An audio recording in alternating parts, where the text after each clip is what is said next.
ப்ரெஸ்ஸில் இருக்கிற எந்த ஒரு என்ன சொல்கிறது இது சர்ச்சைக்கானாலும் பரவாயில்ல, எந்த ஆண்மையுள்ள ரிப்போர்ட்டர்ஸோ மோடியை கொஸ்டின் பண்ண முடியல. பண்ணுனீங்கன்னா நீ இருக்க மாட்டேன்.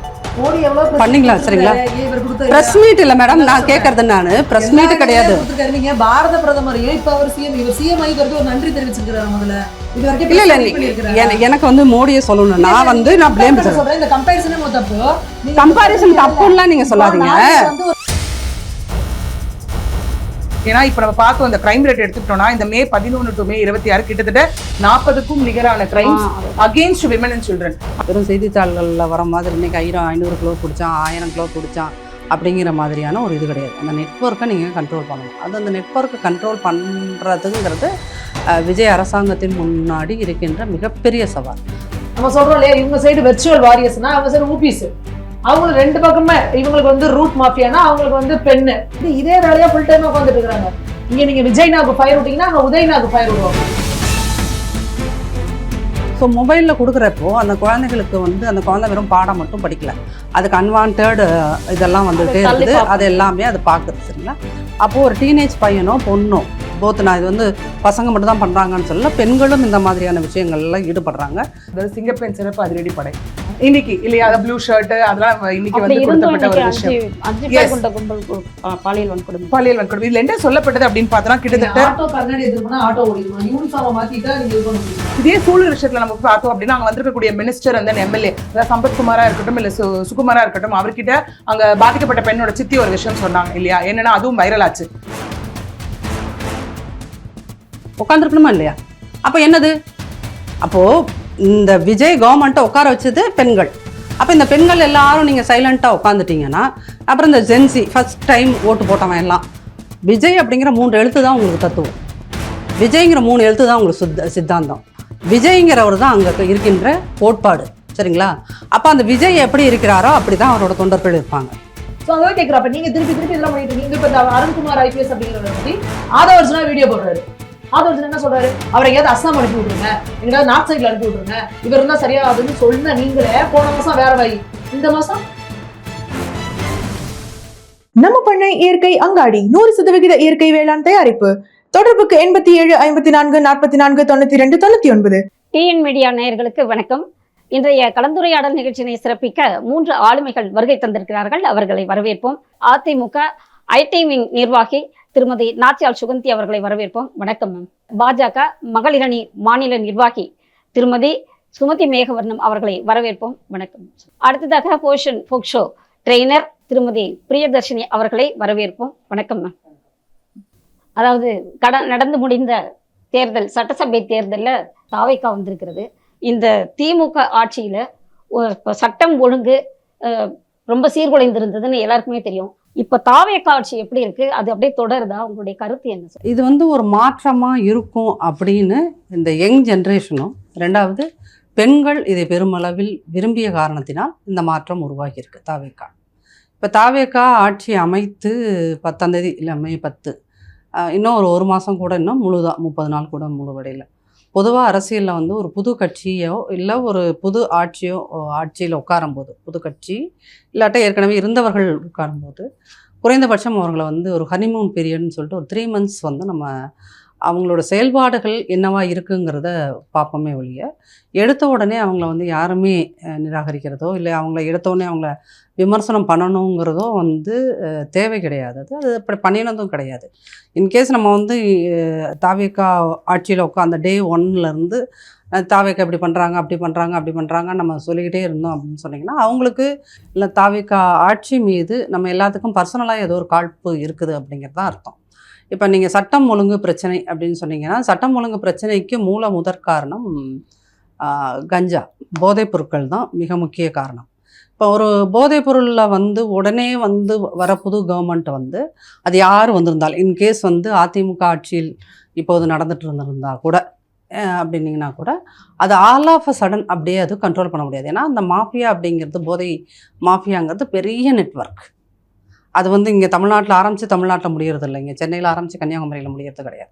அது என்டையர் இந்தியா, என்டையர் வேர்ல்டுலேயுமே இந்த மாஃபியா பெரிய மாஃபியா. சரிங்களா, அது திமுகவோட அந்த 5 ஆண்டுகளில் பெரிய அளவுக்கு பரவிடுச்சு, எல்லா இடங்கள்லையும் பரவிடுச்சு. ஈவன் ஒரு ரிமோட் வில்லேஜ் அங்கே வந்து ஒரு செல்ஃபோன் டவர் கிடைக்காது, ஆனால் உங்களுக்கு கஞ்சா அங்கே கிடைக்கும். அந்த அளவுக்கு அது அவ்வளோ டீப் ரூட்டட். அப்போ அந்த விஷயங்களை நீங்கள் ஒரு இன்னும் 30 நாள் கூட ஆகாத ஒரு கவர்மெண்ட் வந்து இந்த கஞ்சாவோட நடமாட்டத்தை உடனே அரெஸ்ட் பண்ண முடியுமா, அது உடனே நடக்குமா, அதை உடனே கண்ட்ரோல் பண்ண முடியுமா அப்படின்னு கேட்டிங்கன்னா, அது வந்து இப்போ அதிமுக ஆட்சி அமைந்திருந்தால் வந்து அதிமுக 31 வருஷம் அந்த தமிழ்நாட்டை ஆண்ட கட்சி, பெரிய கட்சி அப்படின்னா கூட எங்களுக்குமே அது சிரமமாக தான் இருந்திருக்கும். உடனே அதை இது பண்ணுறது அப்படின்னா அந்த நெட்வொர்க்கில் எங்கே இருக்காங்க, யார் என்ன ஏதுன்னு கண்டுபிடிச்சி அது ஒவ்வொரு பாயிண்ட்டாக நீங்கள் எடுத்து விட்டுட்டு வர்றதுங்கிறது இது கிடையாது. இது வந்து வெறும் செய்தித்தாள்களில் வர மாதிரி இன்றைக்கி 500 கிலோ பிடிச்சான், 1000 கிலோ பிடிச்சான் அப்படிங்கிற மாதிரியான ஒரு இது கிடையாது. அந்த நெட்வொர்க்கை நீங்கள் கண்ட்ரோல் பண்ணணும். அது அந்த நெட்வொர்க்கை கண்ட்ரோல் பண்ணுறதுங்கிறது விஜய் அரசாங்கத்தின் முன்னாடி இருக்கின்ற மிகப்பெரிய சவால். அதுக்குன்னு நீங்கள் தனி படை அமைத்தாலும் அந்த தனி படையில் இருக்கிறவங்க எவ்வளோ சின்சியராக நேர்மையாக அந்த வேலை செய்கிறாங்கன்றது ரொம்ப முக்கியம். அதனால் இந்த சட்டம் ஒழுங்கு பிரச்சனை 30 நாளையில் இத்தனை கொலை, 20 நாளையில் 30 கொலை இப்படின்னு இது வந்து நீங்கள் டேட்டா எடுத்து வச்சு பேசுகிறது அப்படின்னா, திமுக ஆட்சி காலத்தில் வந்து ஃபஸ்ட்டு 200 நாளையில் 350 கொலைகள் நடந்துச்சு. இன்னுமே அதோட டேட்டாலாம் உங்களுக்கு கிடைக்கும். 200 நாளையில் 350 கொலைகள்லாம் நடந்துச்சுங்கிற போது இந்த அரசாங்கம் உடனே வந்து இது விஜய் அரசாங்கம் கையால் ஆகலை காலால் ஆகலைன்னெலாம் வேணால் சும்மா நீங்கள் விமர்சனம் பண்ணிட்டு போகலாம். பட் அது யார் ஆட்சியில் அமர்ந்தாலும் எவ்வளோ பெரிய இவங்க இருந்தாலும் முடியாது. இப்போ வந்து அதிமுக ஆட்சி காலத்தில் எங்களுடைய முன்னாள் முதல்வர் எங்கள் அம்மா வந்து ஆட்சியில் அமர்ந்த போது, அம்மா ஆட்சியில் வந்து அவங்கள மாதிரி பயங்கரமான ஒரு ஆளுமை திறன் உள்ள வில் பவர் உள்ளவங்களால் மட்டும்தான் அந்த மாதிரியான விஷயங்களை செய்ய முடியும். அவங்க சட்டசபையில் அனௌன்ஸ் பண்ணினாங்க என்ன அப்படின்னாங்கன்னா, அதிமுக ஆட்சி என் தலைமையிலான அதிமுக ஆட்சி அமைதுன்னு எல்லா ரவுடிகளும் ஆந்திராவுக்கு பறந்து போயிட்டாங்கன்னு சொல்லுவாங்க. அந்த மாதிரி ஒரு வில் பவர் இருக்கிறவங்க, இல்லை அந்த மாதிரி ஒரு ஆளுமை இருக்கிறவங்க, அந்த மாதிரி ஒரு நிர்வாக திறமை இருக்கிற ஆட்கள்லாம் இனிமேல் தமிழ்நாட்டுக்கு கிடைப்பாங்களா அப்படிங்கிறது ஒரு பெரிய கேள்விக்குறின்னு வச்சுக்கோங்க. அதனால் இன்னொரு முறை ஜெயலலிதா அம்மா இன்னொரு முறை பிறந்து வந்தால்தான் இங்கே இந்த கஞ்சா மாதிரியான போதைப் பொருட்களை ஒழிக்க முடியும். அப்படியே தான் நான் பார்க்குறேன். அந்த மாதிரி ஒரு பயங்கரமான வில் பவர் இருக்கிற ஒரு ஆளுமை திறன் இருக்கின்ற ஆட்கள் பூமியில் அடிக்கடி உதிப்பாங்களான்றதும் தெரியலை. சுமதி மேடம் கிட்ட கேட்குறேன். பெரியார் புரட்சி, அப்புறமா வந்து பெண்ணியம், இது பற்றி எல்லாம் வந்து திரு விஜய் அவர்கள், மாண்புமிகு முதல்வர் விஜய் அவர்கள் வந்து பேசி தான் வந்து ஆட்சிக்கு வந்தார். திமுக ஆட்சியில் எப்படி வந்து அதாவது வந்து பாதிக்கப்பட்டவர்கள் மீதே வந்து ஒரு பழி போட்டாங்க, அதே போல இப்பயும் பழி போடுறாங்க அப்படின்ற ஒரு கருத்து நிலவுது. நீங்க என்ன சொல்றீங்க? ஆக்சுவலா இந்த திமுக காரங்களாவது அவங்களுக்கு தெரியுதோ தெரியலையோ ஏதோ பெரியாரு சித்தாந்தம் பெண்ணியும் பித்தளையும் பேசிட்டு இருப்பாங்க. தாவைகளை அப்படிலாம் யாரும் பேச கிடையாது. அவர் வந்து எல்லாத்துல இருந்தும் இந்த ஒவ்வொன்றும் எடுத்து போடுவோன்ற மாதிரி ஒவ்வொருத்துல இருந்து ஈஆர் அங்கே எடுத்துக்குவோம், அங்கிட்ட இருந்து அண்ணாவை தூக்கிக்குவோம், அங்கிட்ட இருந்து எம்ஜிஆர் தூக்கிக்குவோம், இல்லை ஜெயலலிதா அம்மாவை தூக்கிக்குவோம்னு சொல்லி ஒவ்வொருத்தரையா தூக்கி வச்சுட்டு தான் அவங்க போட்டாங்களே விழுந்து. அவங்க யாரு என்ன, அவங்களுக்கு என்ன கொள்கை சித்தாந்தம் அதெல்லாம் ஒண்ணுமே அவங்களுக்கு தெரியாது. அதே போல பெரியாரை பேசுனாங்க, பெண்ணியம் பேசுனாங்க, அதெல்லாம் எதுவுமே பேசல. அவர் பிரச்சாரத்துக்கு கூட வரல, 10 தொகுதிக்கு கூட அவர் வரல, வந்துட்டு பல இடத்துல கேன்சல் பண்ணிட்டு போயிட்டாரு. அதனால இது வந்து ஒரு மக்கள் வந்து குழந்தைகள் மக்கள் இளைஞர்கள் வந்து வீட்டில் இருக்கிறவங்களை இன்ஃப்ளூயன்ஸ் பண்ணி எல்லாரும் என்ன நினைச்சாங்க அப்படின்னா, நம்ம ஒருத்தர் ரோட்டு போடுறதுனால என்ன நடக்க போகுது, நம்ம போடுவோம் அப்படின்ற மாதிரி போட்டதுனால நடந்த விஷயம் இது. அப்போ இப்ப இதுக்கு என்ன நம்ம சொல்லணும் அப்படின்னா, இதை வந்து உண்மையாலுமே விஜய் அவர்களே எதிர்பார்த்திருப்பாருன்றது தெரியல. நம்ம சிஎம் ஆகும், நம்ம கிட்ட 108 எம்எல்ஏக்கள் வருவாங்கன்றத அவரே எதிர்பார்த்தாரா அப்படின்றது வந்து தெரியல. சோ அப்ப அவங்க வந்து ப்ரிப்பேரே ஆகல, நடக்குன்னு கொண்டு கான்ஃபிடென்ட்டா இருங்க, நல்லது சொல்றாங்க. இது எல்லாரும் சொல்லுவாங்க, எல்லாருமே சொல்றவங்க தான் தரமா சுயேட்சை அணிக்கிறவங்க கூட சொல்லுவாங்க. ஆனா அதை கொடுக்கும்பொழுது இன்னைக்கு அவங்க தடுமாற்றமா இருக்கிறது அப்படிங்கிறதே நமக்கு ரொம்ப தெளிவா தெரியுது. இன்னொன்னு நம்ம வந்து தெளிவா சொன்னோம், இவங்க இன்ஸ்டால ரீல்ஸ் போட்டே ஆட்சியை பிடிச்சிருக்காங்கன்னு.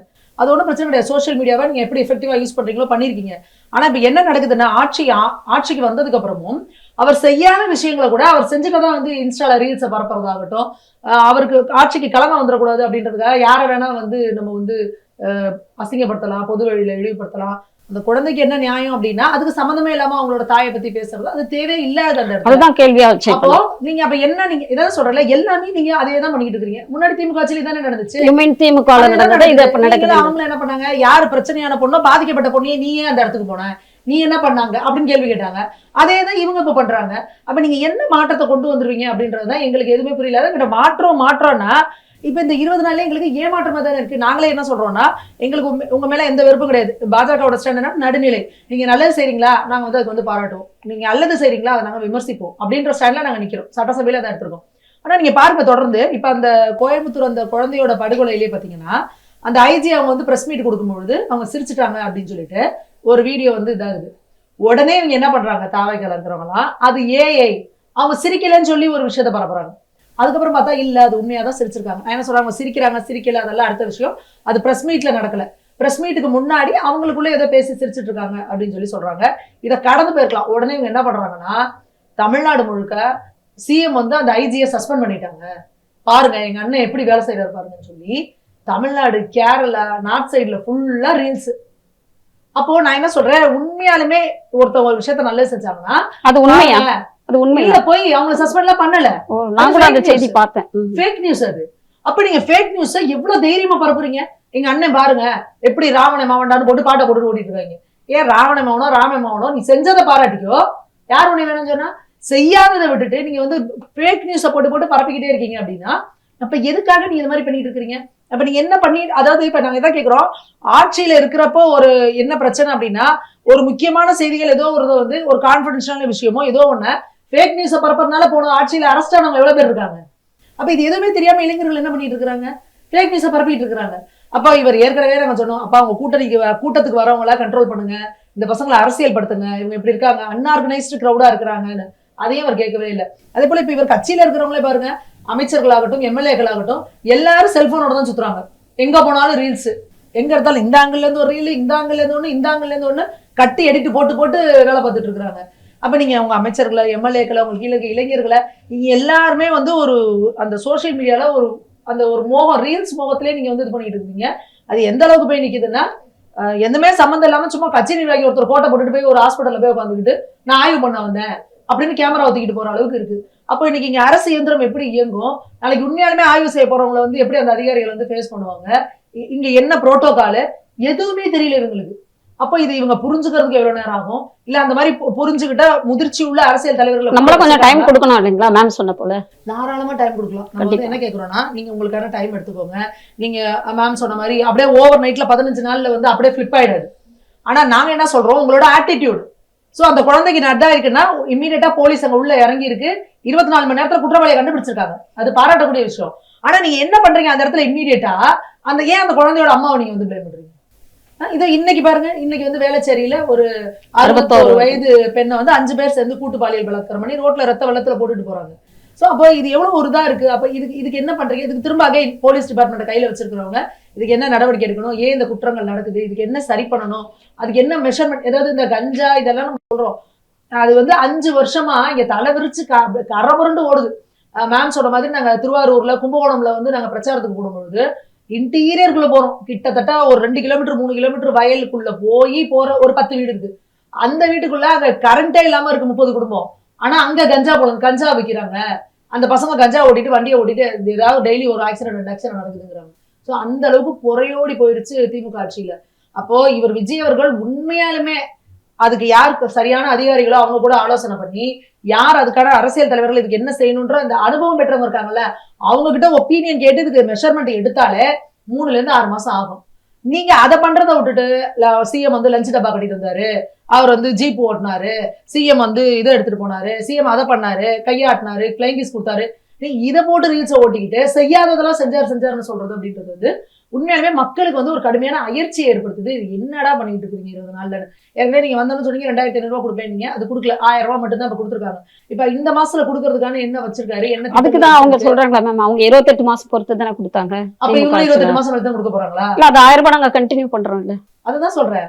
அப்போ நாங்க என்ன மாற்றம் இது அதான் கேட்கிறோம். அப்ப விஜய் அவர்கள் வந்து வாக்குறுதி கொடுக்கும்பொழுது அவருக்கு தெரியலையா இந்த ஃபண்டு நிலைமை நிதி நிலைமைன்றது தெரியும்ல? 10 லட்சம் கோடி கடன்கிறது விஜய் அவர்களுக்கு சிஎம் ஆனதுக்கு அப்புறம் தான் தெரியுமா? சோ அதான் கேட்கிறேன். அப்ப நீங்க திருப்பி இதெல்லாம் பண்ணிட்டு இருக்கீங்க. இப்ப இந்த அருண்குமார் ஐபிஎஸ் அப்படிங்கிறவரை பத்தி ஆதவர்ஜனா வீடியோ போடுறாரு. ஆதவர்ஜன் என்ன சொல்றாரு, அவரை எங்கேயாவது அஸ்ஸாம் அனுப்பி விட்டுருங்க, எங்கேயாவது நார்த் சைட்ல அனுப்பி விட்டுருங்க, இவர் இருந்தா சரியாதுன்னு சொன்ன நீங்களே போன மாசம் வேற வாய், இந்த மாசம் இப்ப நீங்க எப்படி அவரை தூக்கி வந்து லஞ்ச ஒழிப்புத்துறையில போடுறீங்க? அப்ப நீங்களே ஏன் இப்படி நடந்துக்கிறீங்க? அப்ப நாங்க கேட்கணும்ல. அந்த ஒரு குமரகுருன்னு சொல்லிட்டு ஒருத்தரை வந்து இதுல போட்டிருக்காங்க இந்து சமயத்துல, அவர் மேல ஏகப்பட்ட அலிகேஷன்ஸ் இருக்கு. நாங்க எதெல்லாம் தப்பு, எதெல்லாம் பிரச்சனை, திமுக இதெல்லாம் பிரச்சனை, லஞ்சம் ஊழல் லஞ்சம்னா அவங்க எல்லாத்தையும் நீங்க கூட சேர்ந்து கூட்டு வச்சுக்கிட்டீங்க அப்படின்னா இப்ப நீங்க என்ன மாற்றத்தை கொடுப்பீங்க? நாங்க தான் கேட்கிறோம். உங்களுக்கு நான் தாராளமா 3 மாசம் இல்ல 6 மாசம் டைம் எடுத்துக்கோங்க. ஆனா எப்படி இவ்வளவு தப்பு பண்றீங்க? 15 நாள் 20 நாள்ல இவ்வளவு தப்பு பண்றீங்களே. அப்ப நீங்க பண்ற தப்ப நம்ம கேள்வி கேட்காம இருந்துட முடியுமா? கடந்து போக முடியுமா? இவ்வளவு பிரச்சனைகள் இருக்க, குற்றம் இருக்குன்னு சொன்னப்பட்ட அருண் ஐபிஎஸ் அவர்கள நீங்க ஆதவர்ஜனாவே பேசினார்ல, அப்ப அந்த ஆதவர்ஜுனா பேசின வீடியோ வந்து விஜய் அவர்கள் பார்க்கலையா இல்ல விஜய் அவர்களுக்கு தெரியலையா? அப்ப இதெல்லாம் கேட்க வேண்டிய இடத்துல நம்ம இருக்கோம். அட்வொகேட் மேம் கிட்ட வரேன். அதாவது வந்து on comparing DMK and TVK right no இப்போ எப்படி போகுது அப்படின்னு பார்த்தீங்கன்னா, அந்த பாலியல் வன்கொடுமைகள் அதனுடைய ரிப்போர்ட்ஸ் டீடைல் கொஞ்சம் சொல்லுங்க ப்ளீஸ். எஸ், ஆக்சுவலி இப்போ சொன்ன மாதிரி நம்ம எடுத்தோடனே அந்த கிரைம்ஸ் அந்த ஒரு ஹிஸ்ட்ரி எடுத்து பார்த்தோம் அப்படி இருக்கு அப்படின்னா, எல்லாருமே பெருசா எதிர்நோக்கிற ஒரு விஷயம் வந்து like safety on women and children தான் எக்ஸ்பெக்ட் பண்ற ஒரு விஷயமா இருக்கு. அது எந்த ஆட்சி வந்தாலும் சரி இல்லையா, நம்ம முன்னாடி வரைக்கும் இருக்கக்கூடிய ஒரு விஷயம். இன்னொன்று ஒருத்தருக்கும் வந்து அந்த அரசியல் ஒரு கேம்பெயினிங் போகும்போதா இருக்கட்டும், இல்லை அந்த ப்ரொபகண்டா போகும்போதா இருக்கட்டும், அவங்க சொல்லக்கூடிய ஒரு விஷயம் என்ன அப்படின்னா, நாங்க வந்து டாப் ப்ரியாரிட்டி கொடுக்க போறது வந்து விமன் அண்ட் சைல்டுக்கான சேஃப்டி அப்படின்றத பொறுத்து தான் அவங்களோட ஒரு கேம்பெயினிங் ஃபீச்சரே ஸ்டார்ட் ஆகும். அது எந்த கட்சியாக இருந்தாலும் இல்லையா. அப்படி இருக்கும்போது என்ன ஆகுது அப்படின்னா, மக்களுக்கு வந்து அது ஒரு ஈஸி ரீச்சும் ஈஸி ஒரு கேட்சி பாயிண்டாவும் அந்த இடத்துல இருக்கும். ஏன்னா இன்னைய வரைக்கும் offence against women and children அப்படிங்கிறது அஃபென்ஸ் அகேன்ஸ்ட் ஸ்டேட்டா கருதப்பட வேண்டிய ஒரு விஷயம். ஏன்னா ரொம்ப சென்சிட்டிவ் இல்லையா. நம்ம திரும்ப திரும்ப சொல்றோம், இந்த வளர்ந்து வரக்கூடிய வந்து யூத்து, குழந்தைங்க, பெண்கள் தான் வந்து நாட்டின் கண்கள். என்னைக்கு வந்து ஒரு பெண் சுதந்திரமா வெளியே போறாங்களோ அன்னைக்குதான் பாரதி கண்ட புதுமை பெண் அப்படிலாம் நம்ம திரும்ப திரும்ப சொல்லிட்டு இருக்கக்கூடிய ஒரு விஷயமாக தான் இருக்கு. லாஜிக்கலா இங்க வந்து ஒரு கிரைம் நடக்குது, 0 கிரைம் ரேட் அப்படின்னு கொண்டு வந்துட முடியுமா அப்படின்னு கேட்டா, அதுக்கு எஃபர்ட் வந்து 1 இல்ல 2 இல்ல கிட்டத்தட்ட வந்து 1000% தேவை. ஏன்னா அவ்வளோ பாலிசிஸ் இம்ப்ளிமெண்ட் பண்ணணும், அந்த அளவுக்கு எஃபெக்டிவா கொண்டு வரணும். விச் மீன்ஸ் நம்ம சொல்லுவோம் இல்லையா, இந்த இருக்கக்கூடிய இந்த பாலிசிஸ் எல்லாம் பார்த்துட்டு இருக்கக்கூடிய எல்லா விஷயத்தையும் இம்ப்ளிமெண்டேஷன்லாம் பார்த்துட்டு பயம் செய்யணும்னு நினைக்கிறவங்களுக்கு அடி மனசுல இருந்து ஒரு பயம் வரணும்னு ஒரு விஷயம் இருக்கு இல்லையா. அந்த பயமானது எப்ப வரும் அப்படிப்பட்ட பயம்? எஸ், எப்ப வரும் அப்படின்னு பாத்தீங்கன்னா அந்த இம்ப்ளிமெண்டேஷன் அப்படிங்கிறது தான். ஏன்னா கடுமையாக்கப்படணும் இங்க எஸ், இப்ப மேம் சொன்ன ஒரு விஷயம் தண்டனைகள் கடுமையாக்கப்படணும் அப்படின்னு, அதுக்கே நம்ம ஒரு அப்படியே கம்பேரிசன் எடுத்துக்கிட்டோம் அப்படின்னா, நமக்கு ரீசெண்டா வந்து 2 ஜட்மெண்ட்லயே நம்ம பார்த்தோம். ஏன்னா லா பொறுத்த வரைக்கும் பார்த்தோம் அப்படின்னா கிட்டத்தட்ட விமனை ப்ரொடெக்ட் பண்றதுக்கு 40+ லாஸ் இருக்கு இந்த இடத்துல. ஓகே, இப்போ ஈவன் நம்ம போக்சோ அப்படின்னு நம்ம போனோம் அப்படின்னா, எல்லாரும் நினைச்சிட்டு இருக்க ஒரு விஷயம் என்னன்னா, prevention of children from sexual offences act அப்படிங்கிறது பெண் குழந்தைங்களுக்கு தான் அப்படிங்கிற ஒரு மித்து இருக்கு. பட் போக்சோ அப்படிங்கிறது அண்டர் த ஏஜ் ஆஃப் 18, அது ஆண் குழந்தைகளாக இருந்தாலும் சரி பெண் குழந்தைகளாக இருந்தாலும் சரி அப்படிங்கிறது ஒண்ணு. அந்த 61 வயது மூதாட்டி வேளச்சேரியில வந்து கிட்டத்தட்ட இதே வடபழனி ஸ்டேஷன்ல வந்துட்டு ஒரு சிறுவனுக்கு அங்க இருக்கக்கூடிய ஹெட் கான்ஸ்டபிள்னாலே வந்துட்டு ஒரு ஹராஸ்மெண்ட் நடந்திருக்கு. அதாவது லைக் மேல் டு லைக் மேல் அந்த ஒரு கான்செப்ட்ல நடந்திருக்கு. அப்ப இதுவும் போக்சோ கீழே தான் வரும். அவரும் இன்னைக்கு போக்சோ கீழே அரெஸ்ட் பண்ணப்பட்டிருக்காரு. இன்னொரு இதுல அதிர்ச்சி அளிக்கும் விஷயம் என்ன அப்படின்னு பார்த்தோன்னா, அவர் மதுபோதையில இருந்தாரு அப்படிங்கிற ஒரு விஷயமும் வெளியில வந்திருக்கு. ஸோ நம்ம பெருசா பேசின ஒரு விஷயம் என்ன அப்படின்னா, சரி நம்ம ஒரு காமன் ஒரு நம்ம இதுசாவே எடுத்துக்கிட்டோம் அப்படின்னா, இந்த மாதிரி பெண்களுக்கு அகெயின்ஸ்டாவோ இல்லை வந்து சொசைட்டிக்கு அகெயின்ஸ்டா இந்த மர்டரு, ராபரி, கிட்னாப் எதை எடுத்துக்கிட்டாலுமே பார்த்தோம் அப்படின்னா 3 பெரிய காசு இருக்கு. ஒன்று வந்து ஆல்கஹால் அடிக்ஷன், இன்னொன்று ட்ரக் அடிக்ஷன், 3வது பான் மூவி அடிக்ஷன். இது 3ம் டி அடிக்ஷனுக்கு கொண்டு வரக்கூடிய ஒரு விஷயமா இருக்கு. அதே மாதிரி தான் இப்ப இருக்கக்கூடிய கவர்மெண்ட் வரும்போது அவங்க சொன்ன ஒரு விஷயத்த ஃபர்ஸ்ட் சைனா போடும் போது எல்லாரும் ரொம்ப பெரிய நம்பிக்கையோட இருந்தாங்க. அதாவது சிங்கப்பெண் சிறப்பு அதிரடி படை அப்படிங்கிற ஒரு விஷயம் இருந்து அதுலயே நம்ம இங்க பார்த்தோம் அப்படின்னா இன்னைக்கு இல்லையா ப்ளூ ஷர்ட் அதெல்லாம் இன்னைக்கு வந்து கொடுக்கப்பட்ட ஒரு விஷயம்.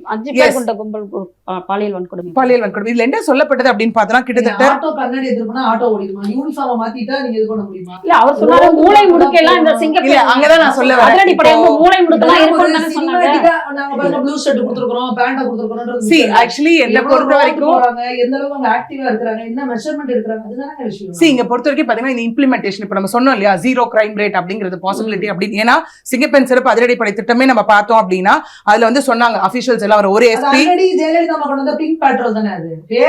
அதாவது எஸ்பி தரப்புல ஒரே ஐஜி தலைமையில ஒரு எஸ்பி 2 டிஎஸ்பி 4 இன்ஸ்பெக்டர் 8 சப் இன்ஸ்பெக்டர்னு சொன்னது.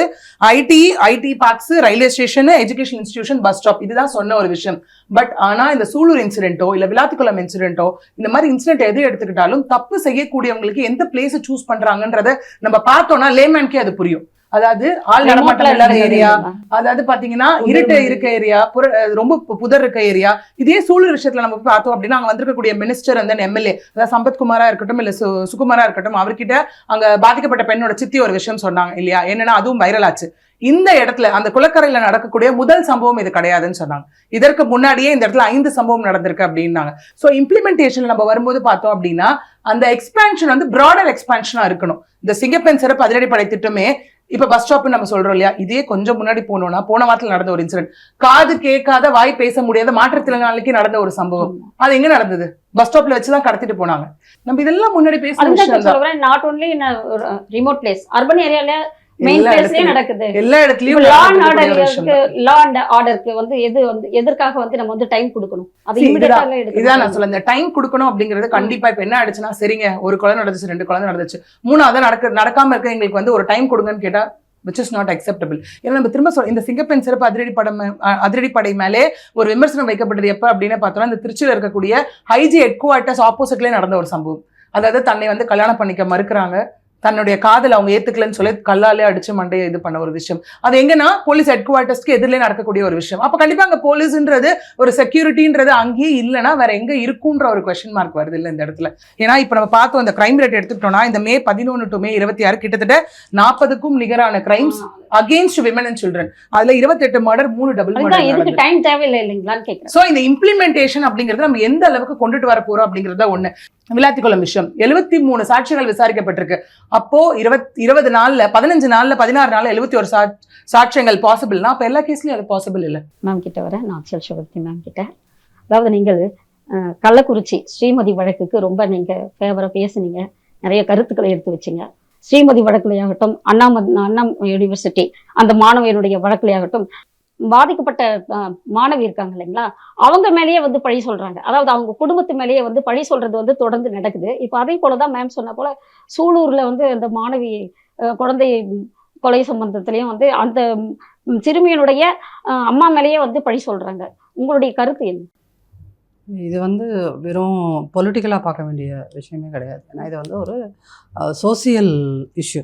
5 வருஷமாக திமுக ஆட்சியில் வந்து பெண்கள் மீதான வன்முறை அப்படிங்கிறது அதிகரிச்சிருக்கு அப்படின்னு எவ்வளோ ஒரு டேட்டா சொல்கிறாங்க. இல்லை, தாவக்காலையும் அது தொடர். அதான் நான் சொன்னேன், அது வந்து ஆல் ஆஃப் அ சடன் நீங்கள் மாற்றவே முடியாது மேடம். எதையுமே ஆல் ஆஃப் அ சடன் மாற்றவே முடியாது. அப்போ இந்த 6 வருஷம் இந்த பிரச்சனை, இந்த லாஸ்ட் ஒரு 6 years 7 years இது வந்து ரொம்ப இது ஆஃப்டர் கொரோனா. இது வந்து எங்கன்னா நீங்கள் வந்து இதை வந்து கொஞ்சம் சோசியாலஜிக்கலாக அணுகணும். ஆஃப்டர் கொரோனா விமன் மீதான அட்ராசிட்டி வந்து அதிகமாகுது அப்படின்னு சொன்னீங்கன்னா, அந்த காலகட்டத்தில் தான் நம்ம ஸ்கூல்ஸ் பசங்க எல்லாத்துக்கிட்டேயுமே கையில் மொபைலை கொடுத்தோம். சரிங்களா? ஸோ மொபைலில் கொடுக்குறப்போ அந்த குழந்தைகளுக்கு வந்து அந்த குழந்தை வெறும் பாடம் மட்டும் படிக்கல, அதுக்கு அன்வான்ட் இதெல்லாம் வந்துகிட்டே இருக்குது, அது எல்லாமே அது பார்க்குது. சரிங்களா? அப்போது ஒரு டீனேஜ் பையனோ பொண்ணோ, போத், நான் இது வந்து பசங்க மட்டும் தான் பண்ணுறாங்கன்னு சொல்லல, பெண்களும் இந்த மாதிரியான விஷயங்கள்லாம் ஈடுபடுறாங்க. பெண்களால் பாதிக்கப்பட்ட ஆண்களும் இருக்கிறாங்க. சரிங்க? அப்போது நீங்கள் வந்து அந்த மொபைல் வந்ததுக்கு அப்புறம் தான் இன்றைக்கி வந்து மொபைல், அதுக்காக நம்ம சயின்ஸ் அண்ட் டெக்னாலஜியை ஏற்றுக்காமல் இருக்க முடியாது. பட் இதெல்லாம் வந்ததுக்கப்புறம் இந்த மாதிரியான பிரச்சனைகள் அதிகரிச்சுக்கிட்டே இருக்குது. இதுக்கு ஒரு அரசாங்கம் வந்து நீங்கள் வெறும் லா அண்ட் ஆர்டரை மட்டும் நீங்கள் வந்து பர்ஃபெக்டாக இம்ப்ளிமெண்ட் பண்ணினா அதெல்லாம் சரியாயிடும்ன்றது அது நடக்கவே நடக்காது. அப்போது நீங்கள் பேசிக்கை மாற்றணும். பேசிக் நீங்கள் ஸ்கூலில் சொல்லிக் கொடு, குழந்தைகளை, பெண் குழந்தைகளை இப்படி நடத்தணும்னு. அப்போ இங்கே ஸ்கூல் சிஸ்டமே எனக்கு மாற்ற வேண்டியதாக இருக்குது. ஏன்னா இங்கே ஸ்கூலில் வந்து மேக்ஸிமம் வந்து என்ன டீச்சர்ஸ் இருக்காங்க, கான்ட்ராக்ட் டீச்சர்ஸ் தான் இருக்காங்க. அவங்க குழந்தைகளுக்கு பாடம் மட்டும் தான் நான் நடத்துவேன், இந்த மாதிரி மாரல் கிளாஸஸ் எல்லாம் நடத்துறது என் வேலை இல்லைன்னு போயிடுவாங்க. நீ கொடுக்குற 5000 சம்பளத்துக்கு இந்த வேலையெல்லாமா நான் பார்த்துட்டு இருப்பேன், இதுங்களுக்கு நான் எக்ஸாம் எழுதி இந்த பேப்பரை திருத்தி இது பண்ணுறதே எனக்கு பெரிய வேலை, இதில் போய் நான் அவனை எப்படி கண்ட்ரோல் பண்ணுவேன் அப்படிங்கிறது இருக்குது. அப்போது இன்றைக்கி இந்த பிரச்சனைகளை ஒரு இது வெறும் சட்ட ஒழுங்கு பிரச்சனை இல்லது ஒரு மாநில அரசாங்கம் வந்து ஒழுங்காக ஹேண்டில் பண்ணாத பிரச்சனை அப்படின்னா அதோட ரூட் காஸ் எங்கே இருக்குன்றதையும் தேடி பிடிச்சு பேச வேண்டிய நெசசிட்டி உருவாகியிருக்கு. ஆனால் அப்படி ஒரு தேவை உருவாகி இருக்கிறதுங்கிறதையே நம்ம வந்து பொலிட்டிக்கல் ரீசனுக்காக அது ஒத்துக்க மறுக்கிறோம். சொசைட்டியில் எல்லா ஸ்பியர்ஸ்லையும் இருக்கிறவங்க அது ஒத்துக்க மறுக்கிறோம். அதுதான் இங்கே வந்து பிரச்சனைகளோட மிக முக்கியமான ஒரு காரணம். இப்போ அவங்க லாயர் வந்து அவங்க இது சட்டம் இப்படி சொல்லுது, இப்படி செய்யுது, நம்ம இப்படி பண்ணணும் அப்படிங்கிற விஷயங்களை தான் அவங்க பண்ண முடியும். ஒரு போலீஸ் ஆஃபீஸர் வந்து இப்படி நான் போய் ஒரு சம்பவம் நடக்குதுன்னா நான் அதை இப்படி தான் இன்வெஸ்டிகேட் பண்ண முடியும், அதை இப்படி தான் எஃப்ஐஆரை மாற்ற முடியும், அது கோர்ட்டுக்கு போக போகுது. இதுதான் ப்ரொசீஜர்ஸ் உங்களுக்கு. பட் நீங்கள் வந்து அங்கே ஒரு போலீஸ் ஸ்டேஷனுக்குள்ளேயே இருக்கிற போலீஸ் மென்னுக்குள்ளேயே வந்து நீங்கள் வந்து இருக்கிற இந்த பெண்கள் மீதான அவங்களுக்கு ஒரு வன்மம் இருக்கு இல்லையா, அதை போக்குறதுக்கு என்ன பண்ணுறீங்க அப்படின்னு பார்த்தீங்கன்னா, இவங்க அந்த ஃபர்ஸ்ட் ஐபிஎஸ் மேடம் இருந்தாங்களே, அவங்க பேர் என்ன, திலகவதி ஐபிஎஸ் மேம் இருந்தப்போ மட்டும்தான் ஆண் போலீஸார் எல்லாத்துக்கும் கூப்பிட்டு இந்த ஜெண்டர் சென்சிட்டிவிட்டின்னு ஒரு ட்ரைனிங் எடுத்தாங்க. அதுக்கு பிறகு அந்த மாதிரியான ஒரு விஷயம் எடுக்கல. அப்போது நீட் ஆஃப் த அவர்னு ஒன்று இருக்குது. இப்போ என்ன முதற் தேவை அப்படின்னீங்கன்னா, நீங்கள் போலீஸ் டிபார்ட்மெண்ட்டில் இருக்கின்ற அத்தனை போலீஸ் பர்சனலுக்கும் நீங்கள் கூப்பிட்டு வந்து இந்த ஜெண்டர் சென்சிட்டிவிட்டிங்கிற ட்ரைனிங்கை எடுக்கணும். கண்டிப்பாக அதை கொடுக்கணும். ஏன்னா not only gender sensitivity and also caste sensitivity, இது ரெண்டையுமே, சாதியை நீங்கள் எப்படி அணுகணும், இந்த மாதிரி சாதி கலவரங்களை நீங்கள் எப்படி ஹேண்டில் பண்ணுங்கிறதே தான் இன்றைக்கி அதெல்லாம் பேசுகிறோம். ஆனால் அதெல்லாம் பேசாமல் நம்ம வந்து ஃபார் பொலிட்டிக்கல் ரீசன்ஸ் அவன் தப்பு இவன் தப்புன்னு இது எவ்வளோ காலம் சொல்லிகிட்டு இருப்போம்.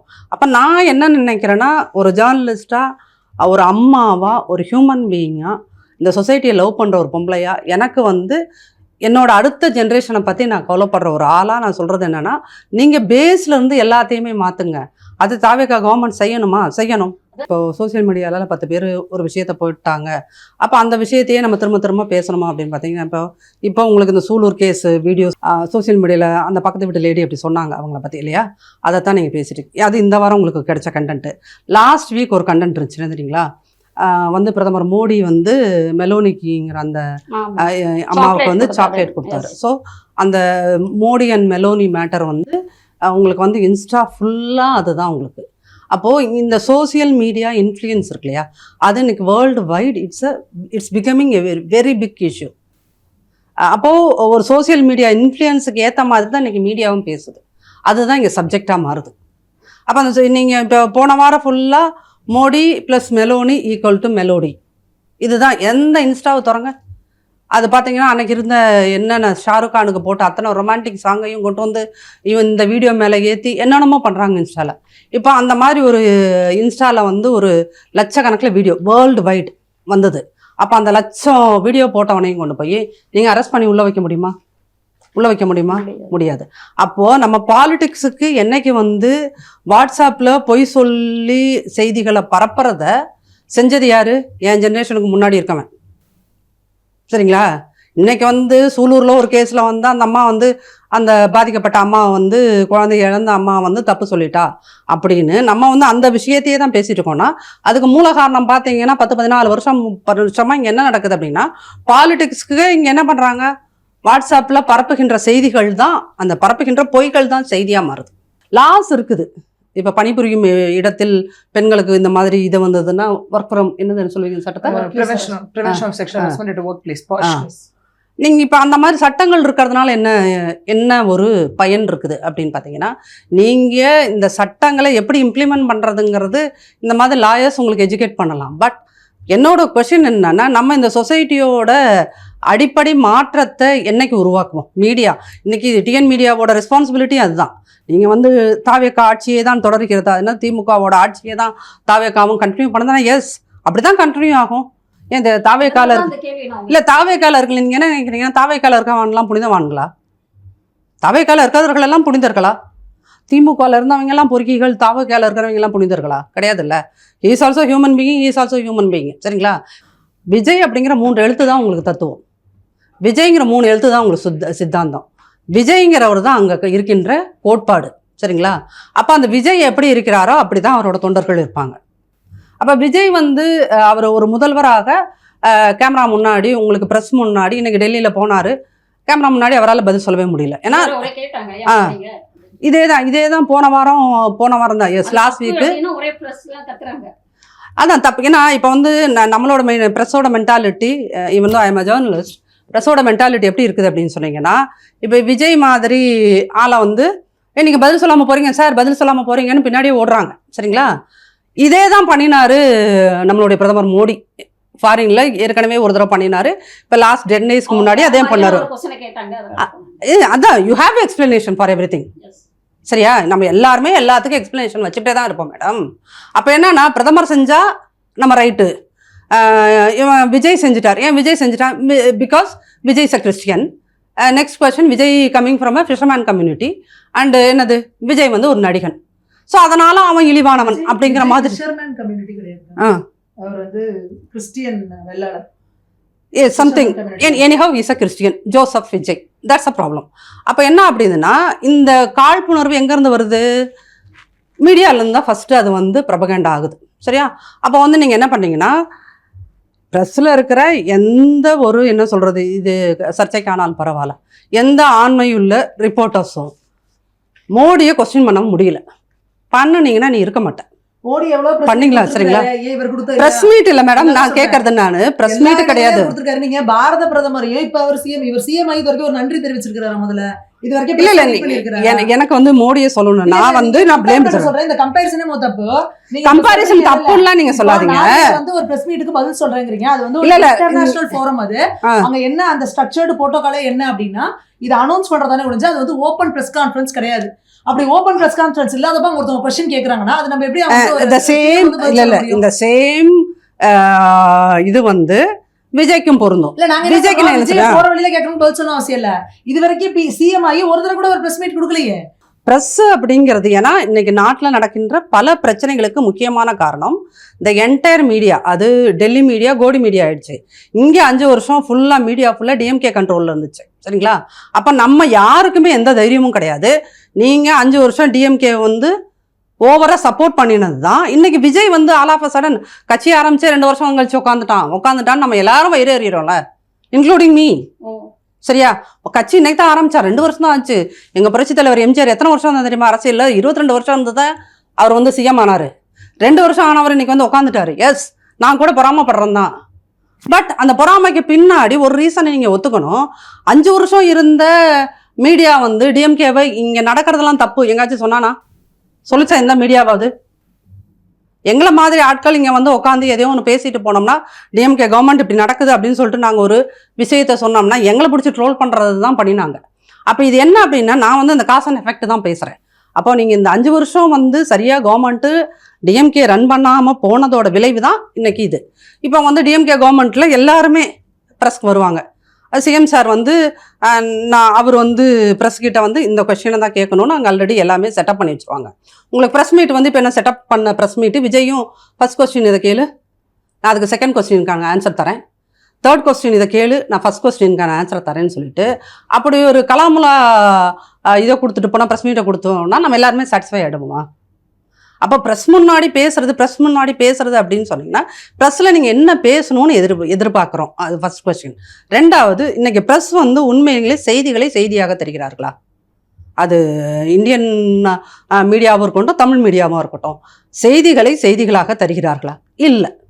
அப்போது நீங்கள் இன்னைக்கு வந்து நடக்கிற ஒரு கேஸ் இருக்கு இல்லையா, நீங்கள் ரொம்ப மைக்ரோஸ்கோப்பிக்காக நம்ம பேசிக்கிட்டு இருக்க இந்த கேசஸ் இருக்கு இல்லையா, சூலூரில் இப்படி நடந்தது, அங்கே இந்த அட்ராசிட்டி நடந்தது, விமன் மேலே இங்கே நடந்தது இந்த அட்ராசிட்டி அப்படின்னு சொன்னீங்கன்னா இந்த அட்ராசிட்டி எங்கே நடந்தாலும் வி ஆர் ஆல் ரெஸ்பான்சிபிள். தாவேக்கால இருக்கிறவன் அவன் ஏதோ விஜய் வந்து 30 வருஷம் கட்சி நடத்துன மாதிரி இவங்க எல்லாரும் போய் இங்கே வட்ட செயலாளர் ஒன்றிய செயலாளர்னு இருந்து கட்சியை வளர்த்து தூக்க 2 வருஷத்துல என்னமோ பெரிய ஆக்சிடென்ட் மாதிரி. It's not a government, it's an accident.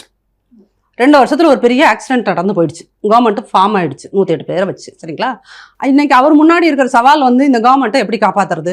இவங்க ஒருத்தவங்க அவங்க இடதுசாரிகள் காலவாரி விட்டா என்ன பண்றது? அந்த பக்கம் காங்கிரஸ் காலவாரி. இந்த பயத்திலேயே அவர் கவர்மெண்ட் எவ்வளோ நாள் ரன் பண்ண முடியும். இதுக்கு இடையில நீங்க வந்து நம்ம என்ன பண்ணணும்? இந்த சென்சி நீ போன தடவை ஓட்டு போட்ட, சரி நீ உட்காந்து இன்னைக்கு அதே வீடியோல உனக்கு கேள்வி கேளு. உங்க சிஎம்மை பார்த்து நீங்கள் வேற அவர் சிஎம்னு சொல்ல மாட்டீங்க, எங்கள் அண்ணா ஹேண்ட்ஸம்மான அண்ணா இப்படியெல்லாம் வேற சொல்லிக்கிறீங்களா? கேளுங்க, கொஸ்டின் கேளு. You please ask them. 18 வயசுலேருந்து 65 வயசு 70 வயசு வரைக்கும் எல்லாம் கண்மூடித்தனமாக போய் விஜய்ன்னு குத்திட்டு வந்தீங்கல்ல. இன்னைக்கு இத்தனை அட்ராசிட்டி நடக்குது. ஓட்டு போட்டவங்க வந்து ரோட்டுக்கு உட்காந்துருக்கணுமா இல்லையா? அப்போ என்னது? அப்போது இந்த விஜய் கவர்மெண்ட்டை உட்கார வச்சது பெண்கள். அப்போ இந்த பெண்கள் எல்லாரும் நீங்கள் சைலண்ட்டாக உட்காந்துட்டீங்கன்னா அப்புறம் இந்த ஜென்சி ஃபர்ஸ்ட் டைம் ஓட்டு போட்டவன் எல்லாம் அது ஆண் பெண் எல்லாரும் இப்போ இந்த 2 பக்கம்னால தான் அது கவர்மெண்ட் ஃபார்ம் ஆகிருக்கு. அப்போது நீங்கள் வந்து மீடியாவை பொலிட்டீஷியனை ப்ளேம் பண்ணுறதுக்கு முன்னாடி மக்களும் அதில் அந்த இப்படி ஒரு விஷயம் நடக்குதுன்னா there also partners in this crime. என்ன கிரைம் நடந்தாலும் அப்போ they should also question the government. Young generation question பண்ணினால் ஒழிய இங்கே எந்த மாற்றமும் இருக்காது. யங் ஜென்ரேஷன் கொஸ்டின் பண்ணால் ஒழிய திமுக ஆட்சியே தான் அப்படியே தாவேக்கால தொடரும். ஏன்னா தாவேக்கால இருக்கிறவங்க பூரா தாவேக்காரன் கிடையாது. இருக்கிறவங்கள 50% விஜயோட ஃபேன்ஸ், மீதி ஒரு 40% அதிமுகலேருந்து ஓடி போனவர்கள், மீதி ஒரு 10% எல்லா கட்சியிலேருந்து வந்த ஒரு பேல்பூரி மாதிரி ஒரு குரூப். சரிங்களா? அப்போ அந்த 50% தாவேகா காரணம் வந்து இங்கிருந்து போனாங்க பார்த்தீங்களா, 2 திராவிட கட்சிகள்லேருந்து போனவங்க இந்த தாவேகா காரங்களை பொல்யூட் பண்ணிட்டு இருக்காங்க இன்னைக்கு. சரிங்களா? இவங்க வந்து எங்கள் அண்ணன் மாற்றம் தருவார், எங்கள் அண்ணன் வந்து தூய சக்தியாக இருப்பார், தூய சக்தியெல்லாம் உங்கள் அண்ணனால இருக்க முடியாதுங்கிறத இங்கேருந்து கூட போய் யார் அங்கே உட்காந்துருக்காங்களோ அவங்க எப்படி அந்த கவர்மெண்ட்டை இன்ஃப்ளூயன்ஸ் பண்ணுறாங்களோ அதை பொறுத்து தான் இருக்குது. சுமதி மேம் கிட்ட அந்த சமயத்தில் அவர் சொன்னார், நான் டாஸ்மாக் ஃபர்ஸ்ட் ஒழிப்பேன், போதை கஞ்சா எல்லாத்தையுமே வந்து ஃபர்ஸ்ட் நான் ஒழிச்சிருவேன் அப்படின்ட்டு சொன்னாரு. அது சாத்தியமா? அது எப்படி பண்ண போறாரு அப்படின்ட்டு நீங்க சொல்லுங்க. எப்படி பாட்டிலுக்கு மேல 10 ரூபா வாங்குறதுங்கிறது ஒரு தப்பான விஷயம். அது வந்து ஒரு லஞ்சமா நீ வாங்குற. ஆனா அது நீ எனக்கு இல்லைன்னா நான் என்ன பண்ணுவேன்?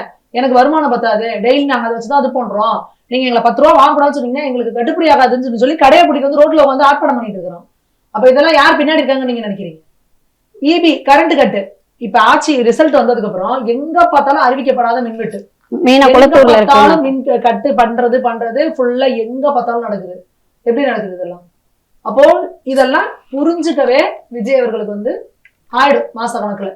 ஏன்னா திமுக அப்படிங்கிறவங்க வந்து பாத்தீங்கன்னா இப்பயே பாத்தீங்கன்னா ஆரம்பிச்சிருச்சு. 30 போராட்டத்துக்கு மேல கொண்டு வந்துட்டாங்க. போன முறை ஏடிஎம்கே ஆட்சியில கிட்டத்தட்ட 32,000 போராட்டங்கள். யோசிச்சு பாருங்க, 32,000 போராட்டங்கள் நடத்துச்சு திமுக. அப்ப திமுகங்கிறது வந்து யாரையுமே ஆட்சி நடத்த விடாது.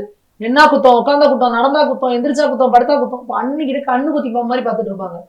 கிளியரா ஆட்சி பண்ணி என்ன அட்மினிஸ்ட்ரேஷன் எப்படி கொண்டுட்டு போகணும் ஆட்சின்னு தெரிஞ்சவங்களே தடுமாறணும். அப்படி இருக்கும்பொழுது விஜய் அவர்களுக்கு என்ன ஏது நீங்க புரியறதுக்குள்ளவே அடுத்து அடிச்சுட்டே தான் இருப்பாங்க. இவங்க அவங்கள வந்து இது பண்ணவே விட மாட்டாங்க, யோசிக்க விட மாட்டாங்க. நம்ம சொல்றோம் இல்லையா, இவங்க சைடு வெர்ச்சுவல் வாரியர்ஸ்னா அவங்க சைடு ஊபிஸ். அவங்களுக்கு 2 பக்கமே, இவங்களுக்கு வந்து ரூட் மாஃபியானா அவங்களுக்கு வந்து பெண்ணு. இதே வேலையா ஃபுல் டைம் உட்காந்துட்டு இருக்காங்க. இங்க நீங்க விஜய்னாவுக்கு ஃபயர் விட்டீங்கன்னா அங்க உதயநாவுக்கு ஃபயர் விடுவாங்க. பாருங்கள், உங்க விஜய்னாவை கேள்வி கேட்டார் பாருங்க, எங்க உதயனா உங்களுக்கு எல்லாம் ஆட்சி அமைக்கவே தைரியம் கிடையாது, நாங்க போட்ட பிச்சையில தான் ஆட்சி அமைச்சது எங்க உதயனா பண்ணிட்டா சொல்லிட்டா இருப்பாங்கன்னு சட்டசபையில பேசுறது இது பண்றாங்க. அப்போ இப்படிதான் போகும். அப்ப நம்ம என்ன கேட்கணும் அப்படின்னா, இங்க இதை புரிஞ்சு இதை எப்படி இவங்களை காலி பண்ணணும், எப்படி அட்மினிஸ்ட்ரேஷனை கையில எடுக்கணுங்கிறத விஜய் அவர்கள் முடிவு பண்ணணும். அதுக்கு சரியான நபர்களை கூட வச்சுக்கணும். எப்பவுமே அதை சரியான நபர்களை கூட வச்சுக்கிட்டாதான் ரொம்ப கிரிட்டிக்கலான டைம்ல. ஏன்னா போன முறை நீங்க பாத்தீங்கன்னா அம்மா அவர்களோட மறைவுக்கு அப்புறம் எடப்பாடி பழனிசாமி அவர்கள் வந்து பொழுது எல்லாருமே பயந்தாங்க. இவ்வளோ ஒரு வாலட்டைலா இவ்வளவு பெரிய பிரச்சனை அதிமுக இருக்கவங்களுக்கே ஒன்றும் குறிப்பிடல பண்றப்போ இப்ப இவர் வந்து என்ன செய்வாரு? ஸ்டாலின் டெய்லி கண்ணி முழிக்கிறதே எடப்பாடி பழனிசாமி பதவி விலகணும் இப்படி சொல்லிட்டு தான் கண்ணு முழிப்பாரு டெய்லி. இந்த ஆட்சி நாளையோட முடிஞ்சிடும், இந்த ஆட்சி அடுத்த மாசத்துல முடிஞ்சிடும், இந்த ஆட்சி 10 நாள், இப்படியே தான் சொல்லிட்டு இருந்தாரு. ஆனா அவர் முழுசா அந்த ஆட்சியை வந்து நடத்தி முடிச்சாரு. அவர் ஆட்சி காலத்துல நிறைய புயல் பிரச்சனை, அது கொரோனா எல்லாம் நடந்தது. ஆனா என்னன்னா கரெக்டான அட்மினிஸ்ட்ரேட்டிவ் பீப்புள் வந்து அவர் கூட வச்சிருந்தாரு, கரெக்டான விஷயங்கள் செஞ்சாரு. சோ அது ரொம்ப முக்கியம். அப்ப நீங்க அந்த மாதிரி கரெக்டான அட்மினிஸ்ட்ரேஷன் இருக்கவங்கள கூட வச்சுக்கிட்டாங்கன்னா தான் விஜய் அவர்கள் தப்பிக்க முடியும். இல்லைன்னா மிகப்பெரிய பிரச்சனைகளை வந்து அவர் வந்து சந்திக்க வேண்டியிருக்கும். அவர் வந்து திமுகங்கிற அந்த இவரை வந்து ஒரு என்ன சொல்றது, அவங்க வச்சிருக்கிறதா ரெட் ஜெயண்ட்பாங்க பாருங்க, அந்த மாதிரி அவங்க ஒரு அரக்க கூட்டம், அசுர கூட்டம்.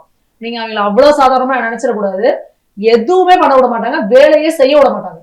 இன்னொன்னு அதுக்கு மீறி இப்ப விஜய் பண்ற தப்பு பாத்தீங்கன்னா, டிஎம்கேக்கு ஃபேவரா இருக்கிறவங்களே கொண்டு வந்து நீங்க உங்க அட்மினிஸ்ட்ரேஷன்ல வைக்கிறீங்க அப்படின்னா இது எவ்வளவு பெரிய ஆபத்து உங்களுக்கு. எப்படி நீங்க அதை செய்யறீங்க? அங்க கீழே அப்ப என்ன சொல்றாங்க, ஆதவர்ஜுனா தான் எல்லாம் முடிவு எடுக்கிறாரு. ஆதவர்ஜுனா ஆல்ரெடி சபரீசனால பெண் நிறுவனத்தால இங்க அனுப்பப்பட்டவர். அப்ப விஜயை விட இங்க ஆக்டிங் இப்ப எந்த அளவுக்கு அடுத்த ஒரு ட்ரெண்ட் பண்றாங்கன்னா, சிஎம் விஜய் தான் ஆனா ஆக்டிங் சிஎம் ஆதவ் தான். இப்படி ஒரு ஊட்டிட்டு இருக்காங்க. இங்க எல்லா முடிவும் இவர் தான் எடுக்கிறாரு, இவர் தான் எல்லாம் பண்ணுவாரு அப்படின்னு. அப்போ இது ஆனா விஜய் அவர்கள் இதெல்லாம் முன்கூட்டி இவர் காதுக்கு போனா என்ன சொல்றாரு, ஒரே ஒரு பவர் சென்டர் தான், அது நான் தான். அதை வெறும் பாய் வார்த்தையா இல்லாம அதை அவர் கரெக்டா இம்ப்ளிமெண்ட் பண்ணாருன்னா, கவனிச்சு கம்ப்ளீட் கண்ட்ரோலை கையில எடுத்தாருன்னா தப்பிச்சு நல்லபடியா ஆட்சி நடத்துது. அட்வொகேட் மேம், இப்போ தாவேகா ஆட்சியில லஞ்ச ஒழிப்புத்துறையில முக்கியமா அருண் IPS அவர்களை வந்து கூடுதல் இது ADGP-யா நியமிச்சிருக்காங்க. இப்போ அவர் மேல ஏற்கனவே வந்து சவுக்கு சங்கர் அவர்கள் வந்து வழக்கு இது பண்ணாரு. அவர் மேல சம் ஆஃப் த அலிகேஷன்ஸும் இருக்கு. இப்போ எப்படி அவர் மேல இருக்கக்கூடிய குற்றங்கள் வந்து வெளிப்படுமா எப்படின்றது உங்களுடைய கருத்து? எஸ், ஆக்சுவலி எஸ், நம்ம இந்த பேசிட்டு இருக்க இந்த டைம்ல தான் அருண் அவர்கள் வந்துட்டு ஹைகோர்ட்லயும் போயிட்டு அவர் ஒரு இதுக்கு வந்து ஆஜர் பண்ண சொன்னாங்க இல்லையா. தட் இஸ் வந்து குண்டாஸ் போட்ட வழக்குல இல்லையா, என்ன சுதீஷ் அவர்களோட இதுல வந்து குண்டாஸ் போட்ட இதுல வந்து இன்னொன்னு அவர் ஆட்சி காலத்துல இருக்கும் போது வந்து நிறைய ஒரு மாதிரியான நெகட்டிவ் கிரிட்டிசிசம் தான் அவர் மேல இருந்தது இல்லையா. தொடர்ந்து வந்து நிறைய பாசிட்டிவ் சைடை விட நெகட்டிவ் சைடு அப்படிங்கிறது வந்து ரொம்ப ஜாஸ்தி இருந்ததை நம்மளால பார்க்க முடிஞ்சது. இன்னொன்னு சொல்லப்பட்டது என்ன அப்படின்னு பார்த்தோம்னா, நிறைய இப்போ நம்ம இருக்கும் போது மோர் தென் டெக்னிக்கலை தாண்டி வெளியில பொலிட்டிக்கல் இதுவா பேசப்பட்ட ஒரு விஷயம் என்ன அப்படின்னா, அந்த ஃபேவரிசம் அப்படிங்கிற நோட்ல அவர் கொண்டு வந்து நிறுத்தி வச்சிருந்தாங்க இல்லையா. ஸோ இருக்கு, ஸோ நிறைய விஷயங்கள் ரவுடிசம் ஜாஸ்தி நடந்தது. ஏன்னா போன ஆட்சியில் இருக்கும்போது நம்ம நிறைய பேசின ஒரு விஷயம், crime against women and children அப்படிங்கிற ஒரு விஷயத்தை தாண்டி அந்த இடத்துல போகும்போது நிறைய ரவுடிசமா இருக்கட்டும், இந்த ஆல்கஹால்னால ட்ரக்னால நடந்த நிறைய விஷயங்களா இருக்கட்டும். ஸோ அந்த மாதிரி இருக்கும்போது மக்களோட எதிர்பார்ப்பு அதில் நோக்கி இருந்தது. அதுக்கு ஈக்குவலா பார்க்கும்போது நிறைய ஒரு விஷயம் அலிகேஷன் என்ன வைக்கப்பட்டது அப்படின்னா, தட் இஸ் இந்த கரப்ஷன் பேஸ்ல வைக்கப்பட்ட ஒரு விஷயம். ஸ்டார்டிங் ஃப்ரம் கவர்மெண்ட் இன்ஸ்டிடியூஷன்ல ஆரம்பிச்சு ஈவன் வந்துட்டு நிறைய இந்த காவல்துறைக்குள்ள போகும்போதுமே கூட ஒரு கேஸ் எடுக்கிறதுக்கு வந்து இந்த மாதிரி அந்த மாதிரின்ற மாதிரி நிறைய பேர் வெளியில வந்து வீடியோ போட்டதா இருக்கட்டும், இல்ல ஒரு கவர்மெண்ட் இன்ஸ்டிடியூஷனுக்கு போகும்போது எனக்கு இந்த மாதிரி வேலை நடக்கணுமா, எனக்கு இந்த மாதிரி கேட்கறாங்க அப்படிங்கிற ஒரு விஷயமா இருக்கட்டும், இல்ல உள்ள நாளைக்கு வந்து நம்ம போலீஸ் டிபார்ட்மெண்ட் போனாலே வந்துட்டு எனக்கு ஒரு கேஸ் எடுத்துட்டு போறதுக்கு இதை எடுத்துட்டு போறதுக்கு இந்த மாதிரியான விஷயங்கள் கொடுங்க அப்படிங்கிற மாதிரி அந்த பிரைப் அப்படிங்கிற ஒரு விஷயம் வந்து ரொம்ப பெருசா பேசப்பட்ட ஒரு விஷயமா இருந்தது இல்லையா. திரும்ப இப்ப எப்படி ஆயிடுச்சு அப்படின்னா அகெயின் அதே மாதிரியான ஒரு நெகட்டிவ் நோட்ல தான் இன்னைக்கு அவரை தூக்கிட்டு போய் அந்த இடத்துல உட்கார வச்சதுக்கு அப்புறம் வந்து நிறைய விதமான விமர்சனங்கள் வந்துகிட்டே இருக்கு இன்னைக்கு இல்லையா. சோ இங்க இருக்கக்கூடிய ஒரு விஷயம் என்ன அப்படின்னா, அதே மாதிரி இந்த கவர்மெண்ட் வந்ததுக்கு அப்புறம் நான் பார்த்த ஒரு விஷயம், இம்மீடியட்டா அந்த IAS IPS நிறைய டிரான்ஸ்ஃபர்ஸ் நடந்துச்சு இல்லையா, முதற்கட்டமா ஒண்ணு. ரெண்டாவது எஸ்பெஷலி அந்த கரூர்ல வந்துட்டு அப்படியே டோட்டலா ஒரு எல்லாரையும் தூக்கி அடிச்ச மாதிரி ஒரு விஷயம் நடந்தது இல்லையா. ஏன்னா அந்த கரூர் ஸ்டாம்பேட்ல நடந்த ஒரு விஷயம்னால எல்லா அஃபீஷியல்ஸும் அங்க மாற்றப்பட்டாங்க உள்ள வரும்போது. ஏன்னா இங்கே எந்த ஒரு விஷயம் இந்த பிரசன்ட் கவர்மெண்ட்ல வந்து எந்த ஒரு செயல் அவங்க செய்தாலும் அதற்கு அரசியல் சாயம் பூசப்படுவது அப்படிங்கிறது தான் முதல்ல நடக்கக்கூடிய ஒரு விஷயமா இருக்கு இல்லையா. ஏன்னா இன்னைக்கு நம்ம எந்த ஒரு விஷயம் நடந்தாலும் இப்போ மேம் சொன்ன மாதிரியா இருக்கட்டும், அதாவது இந்த லைக் மீடியாக்குள்ள போகும்போது இந்த வார் தான் நடக்குது இல்லையா. இவங்க ஒரு விஷயம் பண்ணா இவங்க உடனே வந்துட்டு இவங்களை அடிக்கிறது, அந்த பிளேம் கேம் அப்படிங்கிறது ஒண்ணு. அதை தாண்டி என்ன பண்ணணும் அப்படின்னா ப்ரொடக்டிவா அப்படிங்கிற ஒரு விஷயம் இருக்கு இல்லையா.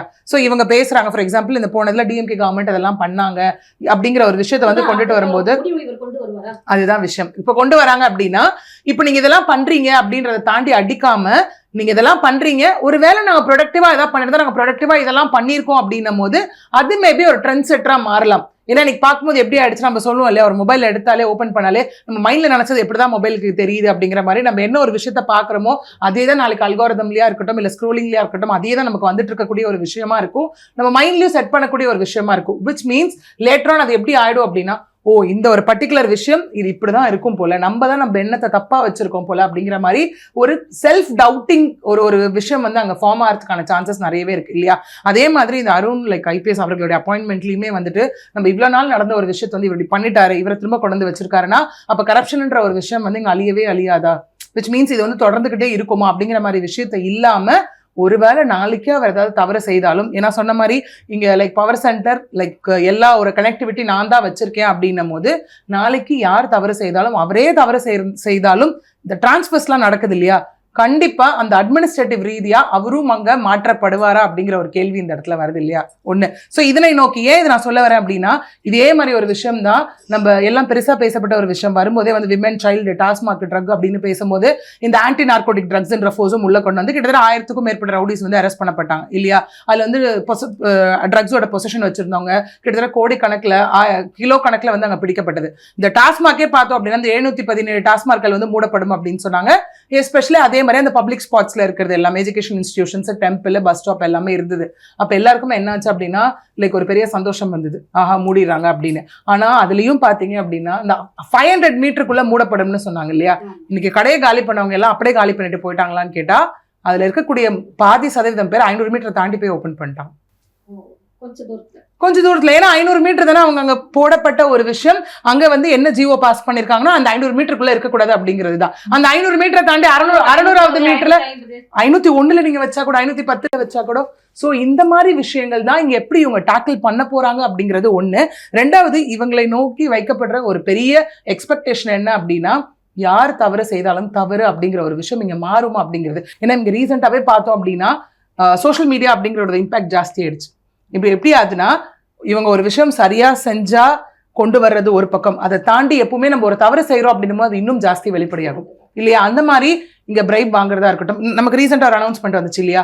ஏன்னா இந்த மாதிரி இந்த ரெஜிஸ்ட்ரேஷன் ஆஃபீஸ்க்குலாம் போனா யாரையும் நிக்க வச்சு பேசக்கூடாது, உட்கார வச்சு பேசணும்னு லைக் சேர்ஸ் எல்லாமே போடுறாங்க அப்படிங்கிறது. நிக்க வச்சு பேசினாலும் உட்கார வச்சு பேசுறது செகண்டரி.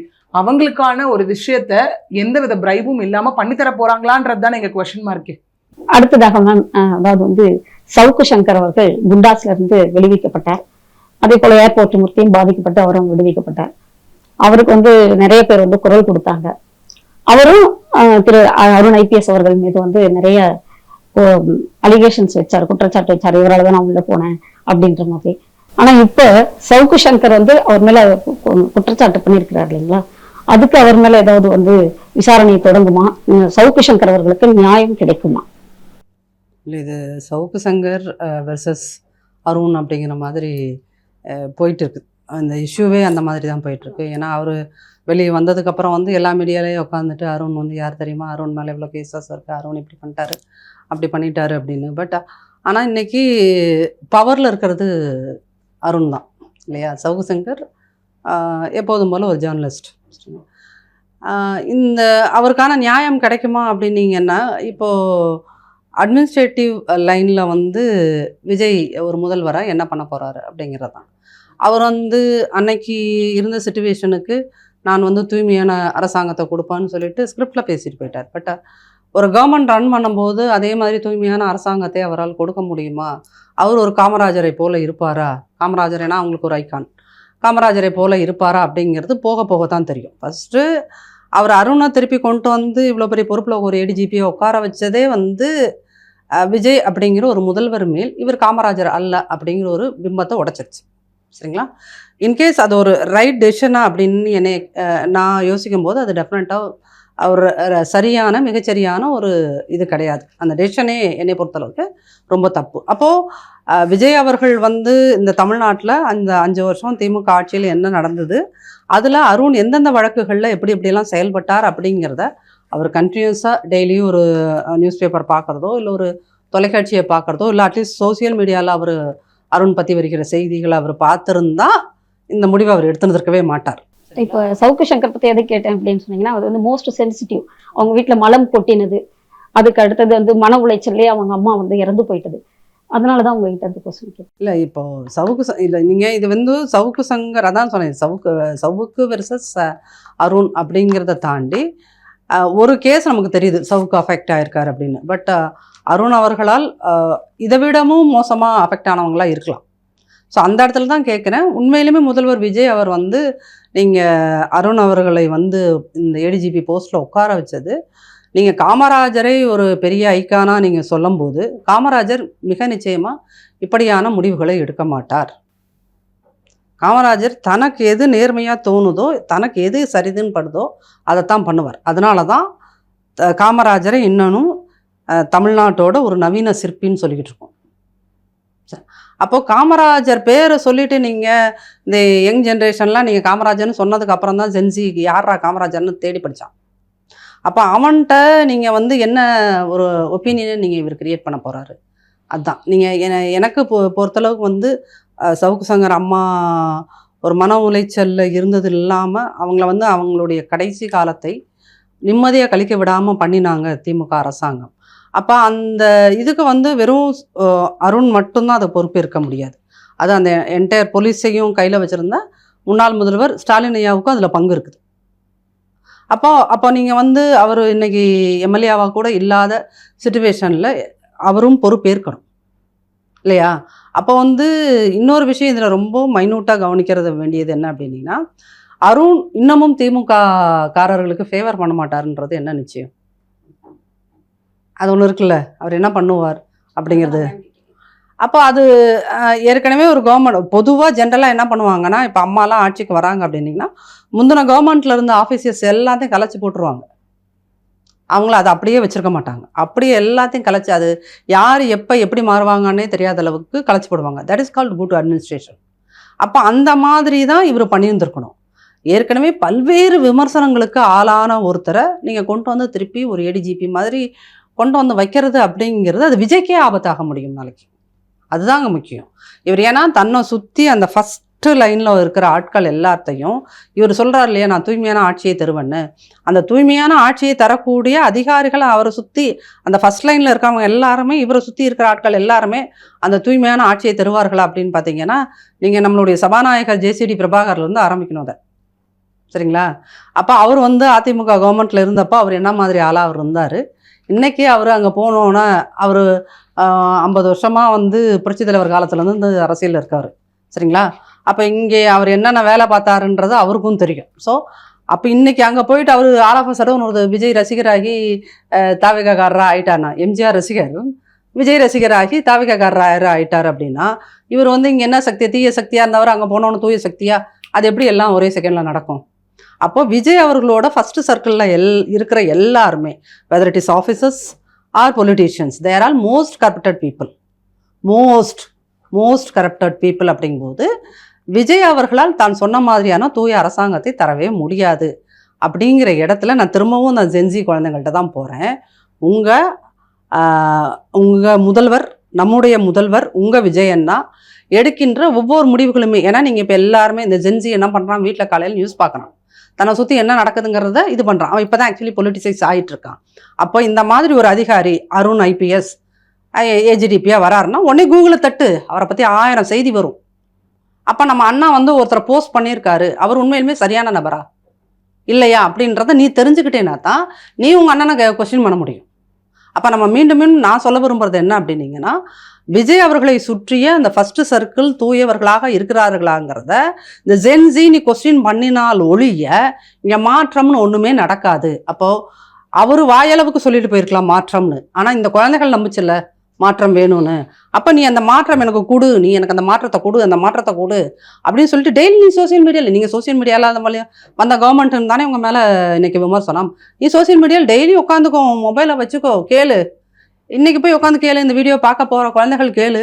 ADGP-யாக அருண் IPS அவர்களை போட்டது சரியா விஜய்னா கேளுங்க. ஒரு 1000 வீடியோ வரட்டும், குழந்தைகள் கேட்கறத பார்த்துட்டு அவர் அதை பற்றி திங்க் பண்ணுவார் இல்லையா? அப்போ வந்து ரூட் மாஃபியாங்கிறது, இன்னைக்கு ரூட்டுன்னு ஒரு நிறுவனத்தை எல்லா மாஃபியா சொல்கிறாங்க. திமுககாரர்கள் அந்த வார்த்தையை கிளப்பி விட்டாங்க, சரிங்களா? அப்போ பெண் மாஃபியான்னு நம்ம சொல்லணும். இப்போ நீங்கள் ரூட் மாஃபியான்னு ஒருத்தனை கிளப்பி விட்டீங்க, ஜெகதீஷை. ஓகே, இப்போ இந்த ரூட் மாஃபியா ஜெகதீஷை விட விஜய் அவர்களுக்கு ஓட்டு போட்டு இந்த குழந்தைகள் எல்லாருமே, ஜென்சி குழந்தைகள் எல்லாமே இந்த மாஃபியாவை விட பெரிய ஆட்கள். மக்கள் தான் இங்கே பெரிய சக்தி, முதல்வர் கிடையாது. யாராக இருந்தாலும், எந்த முதல்வராக இருந்தாலும் 5 வருஷம் தான். அப்போது அந்த பவரில் இருக்கிற IAS ஆஃபீஸர்ஸ் அவன் 30 வருஷம் சர்வீஸில் இருப்பான், நம்ம 5 வருஷம் தான் வந்து அங்கே அந்த பொறுப்பில் இருப்போம். அப்போ அந்த 30 வருஷம் பொறுப்பில் இருக்கிற IAS ஆஃபீஸர்ஸ் ஒழுங்காக இருந்தால் ஒழிய கவர்மெண்ட் ஒழுங்காக ரன் ஆகாது. அப்போ அதை நீ ஜென்சி குழந்தைகளுக்கு சொல்லித்தரணும். அப்போ அந்த ஜென்சி குழந்தைகள் நீங்கள் உட்காந்து போடு வீடியோ, டெய்லியும் கேளு, இந்த அப்பாயின்மெண்ட் இது சரியா அண்ணா, இந்த ஸ்கூலில் இங்கே இது சரியில்லை, இது நீ எப்போ சரி பண்ணி கொடுப்ப? எஜுகேஷன் மினிஸ்டர் வா, இங்கே வந்து வேலை பாரு, எனக்கு வேலை பண்ணால் தான் உன்னை நான் உட்கார வச்சேன், வா கேளு, உங்கள் எஜுகேஷன் மினிஸ்டர் கேளு. அந்த அம்மா இன்னைக்கு ஒருத்தங்க வீடியோ போட்டிருக்காங்களே, தொழில்துறை அமைச்சர் வீடியோ போட்டு நீங்கள் வந்து உலக முதலீடுகளை ஈர்க்க முடியுமான்றது தெரியல. அப்போ நாளைக்கு அந்த உலக முதலீடுகளை ஈர்க்க முடியலன்னா உங்கள் அண்ணா உங்களுக்கு வேலை தருவாருன்னு சொல்லி தானே நீங்கள் எல்லாரும் போய் ஓட்டு போட்டீங்க குழந்தைகளா? நீ கோர்ஸ் முடித்த உடனே உனக்கு ப்ரைவேட்டாக எங்கேயோ ஒரு இன்ஸ்டியூஷனில் வேலை கிடைக்கலன்னா கேளு. மாற்றம் என்பது மக்கள்கிட்ட இருந்து தான் வரணும், பொலிட்டீஷியன் இருந்து. பீயிங் எ பொலிட்டீஷியன் நான் சொல்கிற மாற்றம் என்பது பொலிட்டீஷியன் இருந்து வரவே வராது. மக்கள், நீங்கள் தான் கேட்டலிஸ்ட், மக்கள் தான் கேட்டலிஸ்ட். நீ எப்படி போட்டு அவங்கள வந்து வினை ஊக்கிக்கிட்டே இருக்கிறியோ, அவங்கள வந்து வேலை செய்ய நீ சொல்கிறியோ அன்னைக்கு தான் அவன் வேலை செய்வான். நீ மக்கள்கிட்ட இருந்து ஒரு கொஸ்டினும் வரலைன்னா இவங்க விரும்புகின்ற ஒரு அரசாங்கத்தை தான் கொடுப்பவர்கள். அதனால இங்கே மாற்றம் வேணும்னா விஜய் மாற்றம் தரமாட்டார். மாற்றத்தை கொடுக்க வேண்டியது இந்த ஓட்டு போட்ட ஜென்சி குழந்தைகளும் பெண்களும் தான். அடுத்ததாக சுமதி மேம், அதாவது வந்து அண்ணாமலை அவர்கள் DMK பீரியட்ல DMK ஃபைல்ஸ்னு வெளியே விட்டாரு. அதுக்கு வந்து அந்த ஆட்சியில எந்த விதமான நடவடிக்கையும் இல்லை. இந்த ஆட்சியில நீங்க அது குறித்து அது சம்பந்தப்பட்டவங்களுக்கு ஆளுநருக்கு அனுப்புனாங்க, எல்லா டிபார்ட்மெண்ட்டுக்கு அனுப்புனாங்க. அதன் பேர்ல தான் பொன்முடி அவர்கள் மேல வந்து வழக்கு பண்ணி அது மேல ஒரு நடவடிக்கை எடுக்கப்பட்டது. TRB ராஜா FIR போடலைங்களே, இன்னும் எதுல FIR போடல. அதுக்கான 3 வழக்கு வழக்குகள் நடந்துட்டு இருக்கு. அவர் TRB ராஜா மேல ஒண்ணு வந்தது, அடுத்து இவர் பொன்முடி அவர்கள் மேல ஒண்ணு. இவரெல்லாம் TR பாலெல்லாம் கோர்ட்டுக்கு பழஞ்சிட்டு இருக்கிறாருல, போயிட்டு வந்துட்டு எத்தனை கப்பல் இருக்கு அப்படிங்கறதெல்லாம் சொல்லி அந்த செய்திகள்லாம் அண்ணாமலை நியூஸ்ல தான் அதுல சேர்ந்து வந்ததுதான். ஸோ நடவடிக்கைகள் வந்துட்டு இருக்கு. இப்ப என்னன்னா EDக்கு பர்மிஷன் கொடுக்க வேண்டியது இவர்கள், விஜய் அவர்கள்.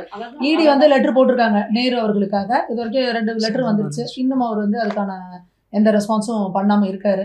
ஸோ அப்ப அதெல்லாம் வந்து இவர் வந்து நம்ம திரும்ப அதான் சொல்றோம், அது நீங்களும் அடுத்த திமுக போல இல்லாமல் விஷயங்களை வந்து குவிக்கா பண்ணணும். ஏன்னா திமுகல இருந்த நல்ல விஷயங்கள் எல்லாத்தையும் நான் அப்படியே கண்டினியூ பண்ணுவேன், எந்த பழிவாங்க முயற்சியும் இருக்குன்னு இருக்காரு. உண்மையிலுமே அது பாராட்டக்கூடிய விஷயம். அதே நேரத்துல நான் யாரையும் பழி வாங்க மாட்டேன் அப்படின்னா இங்க யாரையும் பழி வாங்க சொல்லல. உண்மையாலுமே அந்த ஆட்சியில ஊழல் பண்ணியிருந்தாங்கன்னா அவங்களை எக்ஸ்போஸ் பண்ண வேண்டியது உங்களோட கடமை. இதுக்கு முன்னாடி இருந்தது எல்லாருமே அதை தான் செஞ்சாங்க. ஜெயலலிதா வரும்போது தெளிவா சொல்லிட்டு தான் வருவாங்க, யாரெல்லாம் இந்த ஆட்சியில ஊழல் பண்ணாங்களோ ஒருத்தனையும் விட மாட்டேன், அவ்வளவு பெரிய இழுத்து கொண்டு வந்து மக்கள் முன்னாடி கொண்டு வந்து தண்டனை வாங்கி கொடுப்பேன்னாங்க. அதுதான் மக்கள் எதிர்பார்க்குறாங்க. அப்ப யார் வேணா கோடி கோடியா ஆட்சியில கொள்ளையடிச்சிட்டு போவாங்க, நான் ரொம்ப தூய சக்தி, அவங்களால நான் மன்னிச்சு பாவ மன்னிப்பு கொடுத்து அனுப்பிடுறேன் அப்படின்னா அப்ப மக்கள் ஏமாளிகளா? 1 கோடி 2 கோடிலாம் கிடையாது, ஒவ்வொருத்தவங்களும் லட்சம் கோடியில கொள்ளையடிச்சு வச்சிருக்காங்க. அப்ப அவங்களெல்லாம் நீங்க கொண்டாந்து நிறுத்துங்க சட்டத்தின் முன்னாடி. அதுக்கு தானே இன்னைக்கு உங்களுக்கு மாற்றம் வரும்னு சொல்லியிருக்காங்க. அத்தனையும் இங்க நம்ம தமிழக மக்களோட உழைப்பு தானே, அவங்களோட ரத்தம் தானே. இளைஞர்களுக்கு ஒரு வேலை, கவர்மெண்ட் வேலை வாங்குறதுக்கு ஒரு வேலைக்கு வந்து 40 லட்சம் 50 லட்சம் வாங்கியிருக்கிறாரு. யோசிச்சு பாருங்க, ஒரு சாதாரண இருக்க ஒரு பையனால நான் டிஎன்பிஎஸ்சி எக்ஸாம் எழுதணுன்றது கவர்மெண்ட் வேலை தான் என்னோட கனவுன்னு 5 வருஷம் 10 வருஷம் படிச்சுட்டு இருக்கவங்க இருக்கான்ல, அவங்க கிட்ட போய் நீ 50 லட்சம் கொடுங்க, 1 லட்சத்தை தன் வாழ்நாள்ல பார்க்காத இளைஞர்கள் எவ்வளவு பேர் இருக்காங்க. இப்ப நேரு அவர்கள் அதை பண்ணார்ல, இப்ப அவர் பேர்ல ஈடு ரைடு வருதுன்னா அப்ப நீங்க உண்மையாலுமே இளைஞர்களோட தலைவரா நீங்க என்ன பண்ணணும்? இம்மீடியட்டா அதுக்கு ஆக்ஷன் கொடுத்து அவர் மேல இது பண்ணணும்ல. இது பழிவாங்கும் நடவடிக்கை கிடையாது, தப்பு செஞ்சவன் தண்டனை அனுபவிக்கணும், அதை நீங்க என்ஷூர் பண்ணணும். அதுக்காக தான் இளைஞர்கள், அதாவது சினிமாலேயே அவர் என்ன பண்றாரு, ஹீரோட என்ன பண்றாரு, நிச்சயமா எப்பவுமே தப்பு செஞ்சவங்க தண்டனை அனுபவிக்கணும். அதுக்கான குரல் எப்பவுமே பாஜக சைட்ல இருந்து வரும்.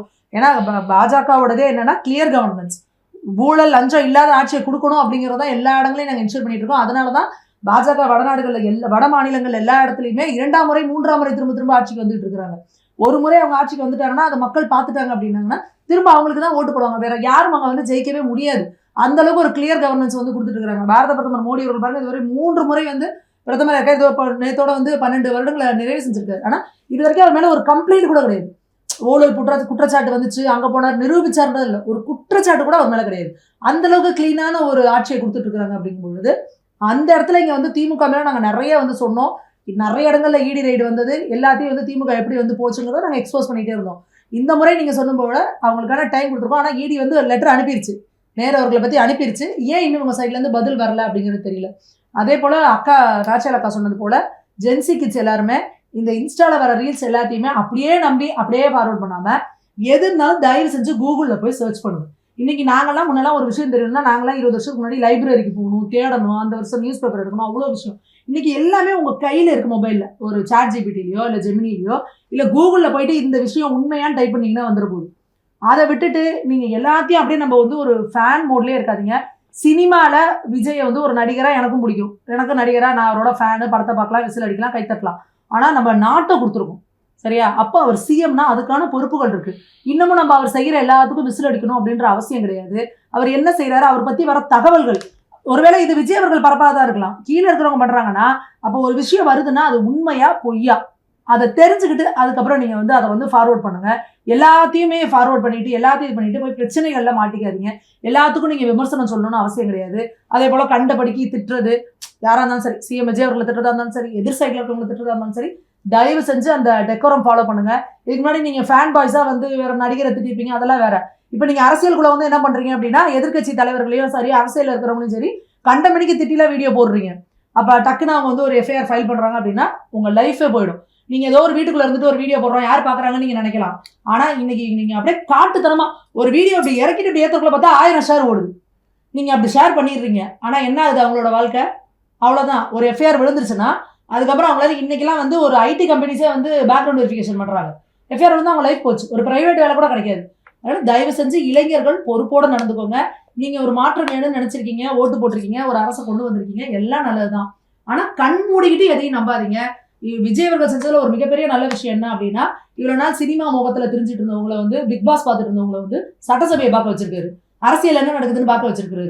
இன்னைக்கு சட்டசபை நியூஸ்லாம் பாத்தீங்கன்னா முன்னாடி யூடியூப்ல லைவ் பாத்தீங்கன்னா 100 வியூஸ் 300 வியூஸ் இருக்கும். இப்போ எல்லாமே லேக்ஸ்ல இருக்கு வியூஸ். உண்மையாலுமே அது ரொம்ப பாராட்டக்கூடிய விஷயம். ஆனா என்ன நடக்குது அப்படின்னு அரசியலை தெரிஞ்சுக்கும் பொழுது எது சரின்றதையும் நீங்க தெரிஞ்சுக்கோங்க. எல்லாமே பிளைண்டா கடிவாளம் கட்டின குதிரை மாதிரி எங்க விஜய் நான் எது செஞ்சாலும் சரி அப்படிங்கிறது இல்லாம எதிர்கட்சி தலைவர் வந்து ஒரு குற்றம் வைக்கிறாங்கன்னா அது கரெக்டா, அது செஞ்சது இப்படித்தானா, இல்ல இந்த சைட்ல இருந்து ஒரு வருதுன்னா அது கரெக்டான்றத அனலைஸ் பண்ணுங்க. நீங்களும் அரசியல் கத்துக்கோங்க. அரசியல் தெரிஞ்சாதான், நீங்க அரசியல் மயப்படுத்தப்பட்டாதான் அரசியல்னால உங்களுக்கு நடக்கிற சூழ்ச்சிகளை பிரச்சனைகளை நீங்க புரிஞ்சுக்க முடியும். நீங்க நினைக்கலாம் யாரோ ஒருத்தர் லஞ்சமும் ஊழலும் வாங்கிட்டு போனாலும் நமக்கு என்ன பிரச்சனை கிடையாது. உன் வீட்டு வாசல்ல போடுற ரோடுல இருந்து, உனக்கு குடிக்க வர தண்ணியில இருந்து, உனக்கு கிடைக்கிற கவர்மெண்ட் வேலையில இருந்து, நாளைக்கு உங்க அம்மா வீட்டுக்கு போய் ஒரு வீட்டுக்கு ரிஜிஸ்டர் பண்ணா கூட அதுல ஒரு காசு கேட்கறாங்க. இப்படி இந்த அரசியல்வாதிகள் வாங்குற லஞ்சமும் ஊழலும் எல்லாமே உங்க அப்பாவும் உங்க அம்மாவும் ரத்தமும் வேர்வை சிந்தி சம்பாதிக்கிற காசு, அதை தான் அவங்க புடுங்குறாங்க. அதனால தயவு செஞ்சு மாற்றம் கொண்டு வந்துட்டீங்க, நல்லது. ஆனா எது அரசியல், உண்மையான அரசியல், எது சரியான அரசியல்ங்கிறத இளைஞர்கள் புரிதலோட இனிமே நடந்துக்கணும் அப்படிங்கிறத ஒரு வேண்டுகோள். சேகர் பாபு அவர்கள் மீது ஊழல் புகார் இருக்கு. இந்து சமய அறநிலையத்துறை அமைச்சரா இப்ப ரமேஷ் அவர்கள் வந்திருக்கிறாரு. நில அபகரிப்பு வழக்குல வந்து நாங்க இத்தனை ஏக்கர் நிலத்தை மீட்டோம் அப்படி இப்படின்லாம் சொல்றாங்க. அத்தனை லட்சம் ஏக்கரை மீட்டா யார்கிட்ட தான் நிலத்தை மீட்டீங்க? அப்ப இவ்வளவு நாள் ஆக்கிரமிச்சு வச்சிருந்தாங்கல்ல, அவங்க மேல நடவடிக்கை எடுத்தீங்களா? இப்ப இவ்வளவு நாள் அவங்க ஆக்கிரமிச்சு வச்சிருந்தது அவங்கள்ட்ட ஏதாவது ஃபைன் பெனால்டி போட்டு அதை வாங்கி அந்த சம்பந்தப்பட்ட கோயில்களுக்கு சேர்த்தீங்களா? அப்படிங்கறதுலாம் மிகப்பெரிய கேள்வி. இந்த இந்து சமய அறநிலையத்துறையில கடந்த 5 வருடங்கள்ல திமுக அடிச்ச கொள்ளைங்கிறது வந்து சொல்லி மாளாத தினம் நாங்க வந்து 100கணக்கான விஷயங்களுக்கு வந்து நாங்க குரல் எழுப்பியிருக்கோம், பேசியிருக்கோம். நிச்சயமா அதுக்கான இதை வந்து இனி வந்து சேகர் பாபு அவர்கள் வந்து பதில் சொல்லி ஆகணும்.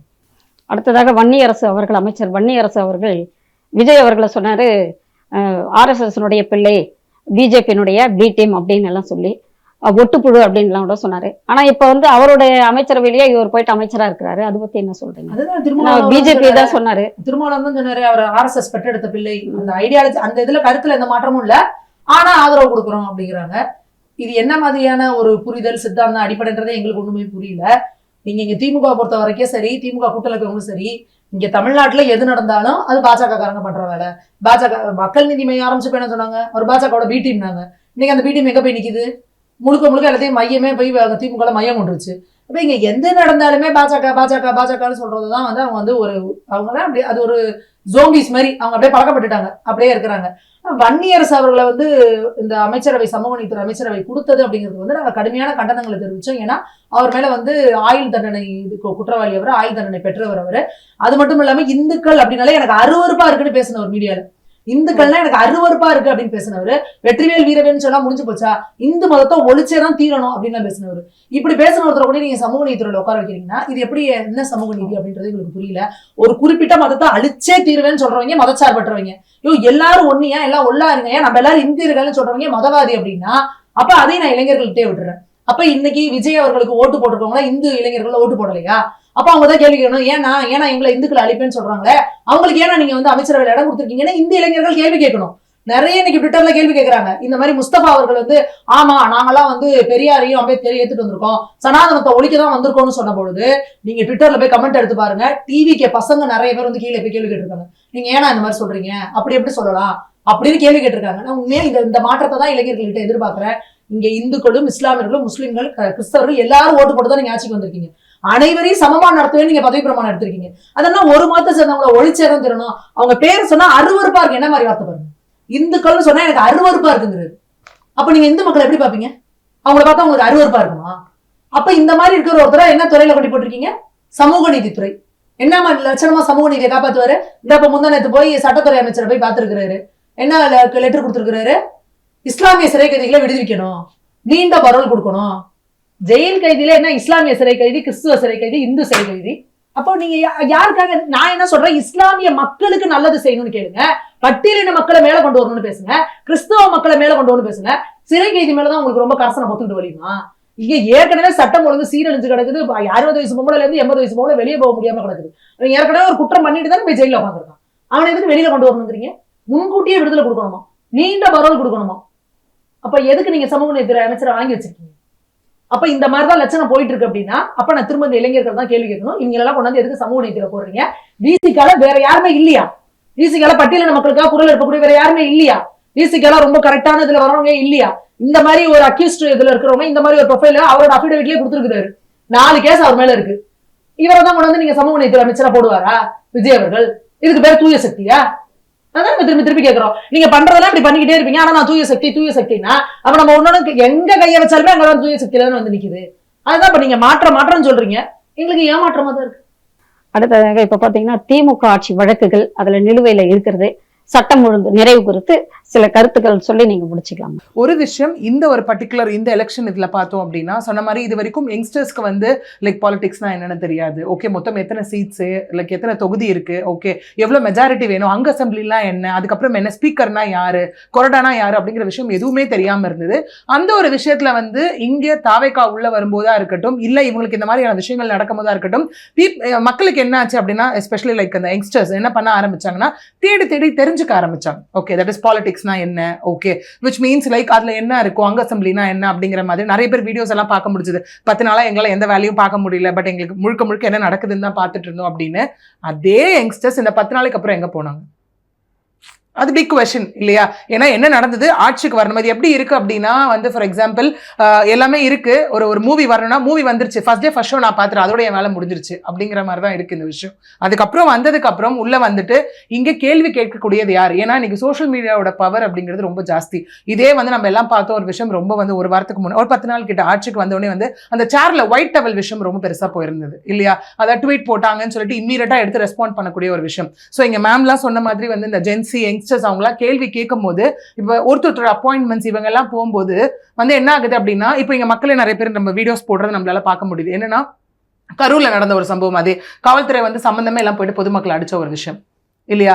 அந்த மாதிரி எல்லாம் போகும்போது இப்போ ஒண்ணுமே செய்யாத எங்களை அடிக்கிறீங்க அப்படின்னும் போது அதற்கு குரல் கொடுக்குறாங்க அப்படின்னும் போது இங்கே நம்ம கான்ஸ்டியூஷன் பொறுத்த வரைக்கும் திரும்ப அங்க வைக்கக்கூடிய விஷயம் வந்து ஆர்டிகல் 14, 19 and 21 என்னன்னா right to freedom of speech and expression ஒரு கான்செப்ட் இருக்கு. அது இன்னும் ஒரு டிபேட்டபிளா தான் போயிட்டு இருக்கு. நான் பேசினேன், ஆனா எனக்கு கருத்து சுதந்திரம் இல்லையா, என்ன இம்மீடியட்டா தூக்கி அரெஸ்ட் பண்ணிட்டாங்க, என்ன இது பண்ணிட்டாங்க அப்படிங்கிறது.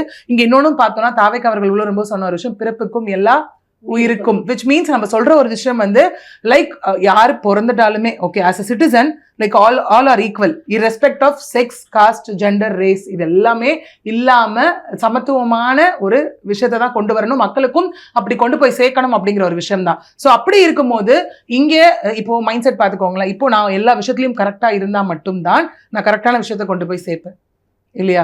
மக்களுக்கு வந்து அவங்களோட புரிதல், அவங்களுக்கு என்ன தேவைன்னு எனக்கு புரியும். ஓகே, நானே ஒரு விஷயத்த பயாஸ்டா எனக்கு இது வேணும், என்னோட லெவல் ஆஃப் லைக் சாட்டிஸ்ஃபேக்ஷன் இதெல்லாம் இருக்கு அப்படின்னா நான் அந்த லெவலோட என்னோட எண்ணம் குறுகிடும். அதுக்கப்புறம் அதை தாண்டி நான் என்ன நல்லது செய்யணும்னு பார்க்க மாட்டேன்.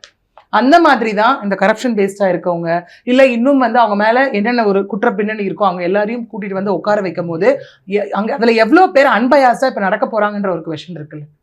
அவங்க அன்பயாஸ்டா இருந்தா மட்டும்தான் மக்களுக்கு கொண்டு போய் சேர்க்கிற விஷயமும் அங்க வந்து ப்ராப்பரா கொண்டு போய் வந்து சேர்க்கப்படும். ஒருவேளை அவங்க இல்ல பயாஸ்டா இருக்காங்க அப்படின்னா அது கேள்வி கேட்கக்கூடியது யாரு? ஏன்னா இன்னைக்கு மீடியா ட்ரையல் அப்படிங்கிறது ஒரு பெரிய கான்செப்டா இருக்கு. நீங்க நியூஸே எடுத்துக்கிட்டீங்க அப்படின்னா, ஏன்னா மக்களுக்கு வந்து ரொம்ப பெரிய வியாதி ஞாபக மறதின்னு சொல்ற மாதிரி தான். ஏன்னா எந்த ஒரு கட்சி உள்ள வந்தாலும் முதல்ல நடக்கிற ஒரு வருஷம் ஞாபகம் இருக்கும், கடைசியில நடக்கக்கூடிய ஒரு வருஷம் ஞாபகம் இருக்கும். அதுவும் பெரிய இம்பாக்ட் கொடுக்குறது. நடுவில் 3 வருஷம் வந்து மாறி மாறி மாறி மாறி ஒரு விதமான ஆசிலேஷன்லேயே போய்கிட்டே இருக்கும் அந்த இடத்துல இல்லையா? அப்படி போகும்போது ஒரு விஷயத்த இருக்குன்றதை இல்லைன்னு சொல்றதுக்கும் இல்லைன்றதை இருக்குன்றதும் மீடியா ஈஸியா பண்ணிட்டு போயிடுவாங்க மேக்ஸிமம் அந்த இடத்துல இல்லையா? நிறைய மீடியா ட்ரையல்ஸ் நம்ம அந்த இடத்துல பார்த்துருக்கோம். ஏன்னா இந்த ஒரு 10 நாள்லேயே பார்த்தோம்னா இந்த பொலிட்டிக்கல் நியூஸ் மேல இருக்கிறதுனால வரக்கூடிய எல்லா கிரைம்ஸும் கீழே போகுது, இல்லாமையே போகுது இல்லையா? ஏன்னா ஃபர்ஸ்ட் வந்தது சூழல் விஷயம் வந்தது, அதுக்கப்புறம் வந்து அந்த எம்எல்ஏஸ் ரெசிக்னேஷன், அதுக்கப்புறம் உள்ள நடந்த விஷயம் அதெல்லாம் மேல வந்தது இல்லையா? விளாத்திக்குளம் ஜட்மெண்ட் ஒரு பெரிய விஷயமாவே மக்கள் கிட்ட ரீச் ஆகல இல்லையா? நம்ம என்ன பார்த்தோம், எங்கேயோ ஒரு இடத்துல ஒரு ஸ்க்ரோலிங் பார்த்திருப்போமா, இரட்டை தூக்கு தண்டனை அப்படிங்கிறது. இதே ஜெயராஜ் பெனிக்ஸ் விஷயம் வரும்போது இரட்டை தூக்கு தண்டனை என்னன்னு தெரிஞ்சுக்க ஆர்வப்பட்டாங்க. பட் இங்க எவ்வளவு பேருக்கு வந்து என்ன ஜட்மெண்ட் கொடுத்தாங்கன்னு தெரியும் அந்த இடத்துல? கண்டிப்பா தெரியவே தெரியாது இல்லையா அந்த இடத்துல. சோ இந்த மாதிரி ட்வீட்ல ஒரு விஷயம் போட்டு ஒரு டவல் இல்லாம ஒரு விஷயம் மாத்தப்படுது அப்படின்னா அந்த இடத்துல அப்ப அந்த இடத்துல கொஸ்டின்ஸ் வந்து கண்டிப்பா யங்ஸ்டர்ஸ் கேட்கலாம் இல்லையா? ஏன்னா என்னைக்கும் சொன்ன மாதிரி பீப்புள் அப்படிங்கிறவங்க தான் எல்லாரையும் சூஸ் பண்ணக்கூடிய ஒரு விஷயம். ஏன்னா லால பாத்தீங்க அப்படின்னா எந்த குற்றம் செய்தாலும் அதுக்கு இமீடியட் தண்டனை இருக்கு. பட் ஆனா ஒருத்தவங்க ஒரு கேம்பெயினிங் பண்ணி நான் இதெல்லாம் பண்ணுவேன்னு சொல்லி ஒரு எலெக்ஷன் மேனிஃபெஸ்டோ கொடுத்துட்டு உள்ள வந்துட்டாங்கன்னா 5 வருஷம் அவங்க தான் இருக்க போறாங்க, ஒரு ஆப்ஷனே கிடையாது. ஏன்னா நம்ம ஒரு நல்ல டெர்மினாலஜி சொல்லுவோம். ஏன்னா லால ஒரு தியரி பேஸ்ல சொல்லும்போது ஆர்ட் ஆஃப் ஆஸ்கிங் கொஸ்டின் ஒன்று இருக்கு, which means who, what, why அந்த மாதிரி எல்லாத்துக்கும் கொஸ்டின் கேட்கறது. ஏன்னா நம்ம யார்கிட்டையும் போய் இப்போ உட்காரும் போது இப்போ who's this person இப்போ ஒருத்தவங்களை அப்பாயிண்ட் பண்றாங்க அப்படின்னா அந்த இடத்துல போகும்போது இவங்க யாரு, ஓகே எந்த காரணத்துக்காக இவங்க அப்பாயிண்ட் பண்ணப்பட்டிருக்காங்க, இவங்க என்ன வேலையை செய்ய போறாங்க அப்படின்னு கொஸ்டின் கேட்டாலே அதுக்கான ஆன்சர் நமக்கு கிடைச்சிடல. பட் அந்த கொஸ்டின் கேட்க போறது யாரு அப்படிங்கிற ஒரு விஷயம் இருக்கு இல்லையா? ஸோ அந்த ஒரு கொஸ்டின்ஸ் ஆனது ரைஸ் பண்ணப்படும் போது மேபி அவங்க அந்த வேர்ட்ல சொன்ன டிரான்ஸ்பரன்சி அப்படிங்கிற ஒரு விஷயத்த வந்துட்டு நம்ம தான் மாத்தி கொண்டு வரணும். இல்ல கேள்வி கேட்கும் போது ஐயோ நம்ம எல்லாம் பார்க்க ஆரம்பிச்சிட்டாங்க, நம்ம எல்லாரும் கேள்வி கேட்க ஆரம்பிச்சிட்டாங்க அப்படிங்கிற ஒரு விஷயம் அந்த இடத்துல வருது அப்படின்னா அந்த ஒரு விஷயத்த வந்து மேபி நம்ம எக்ஸ்பெக்ட் பண்ணலாம்.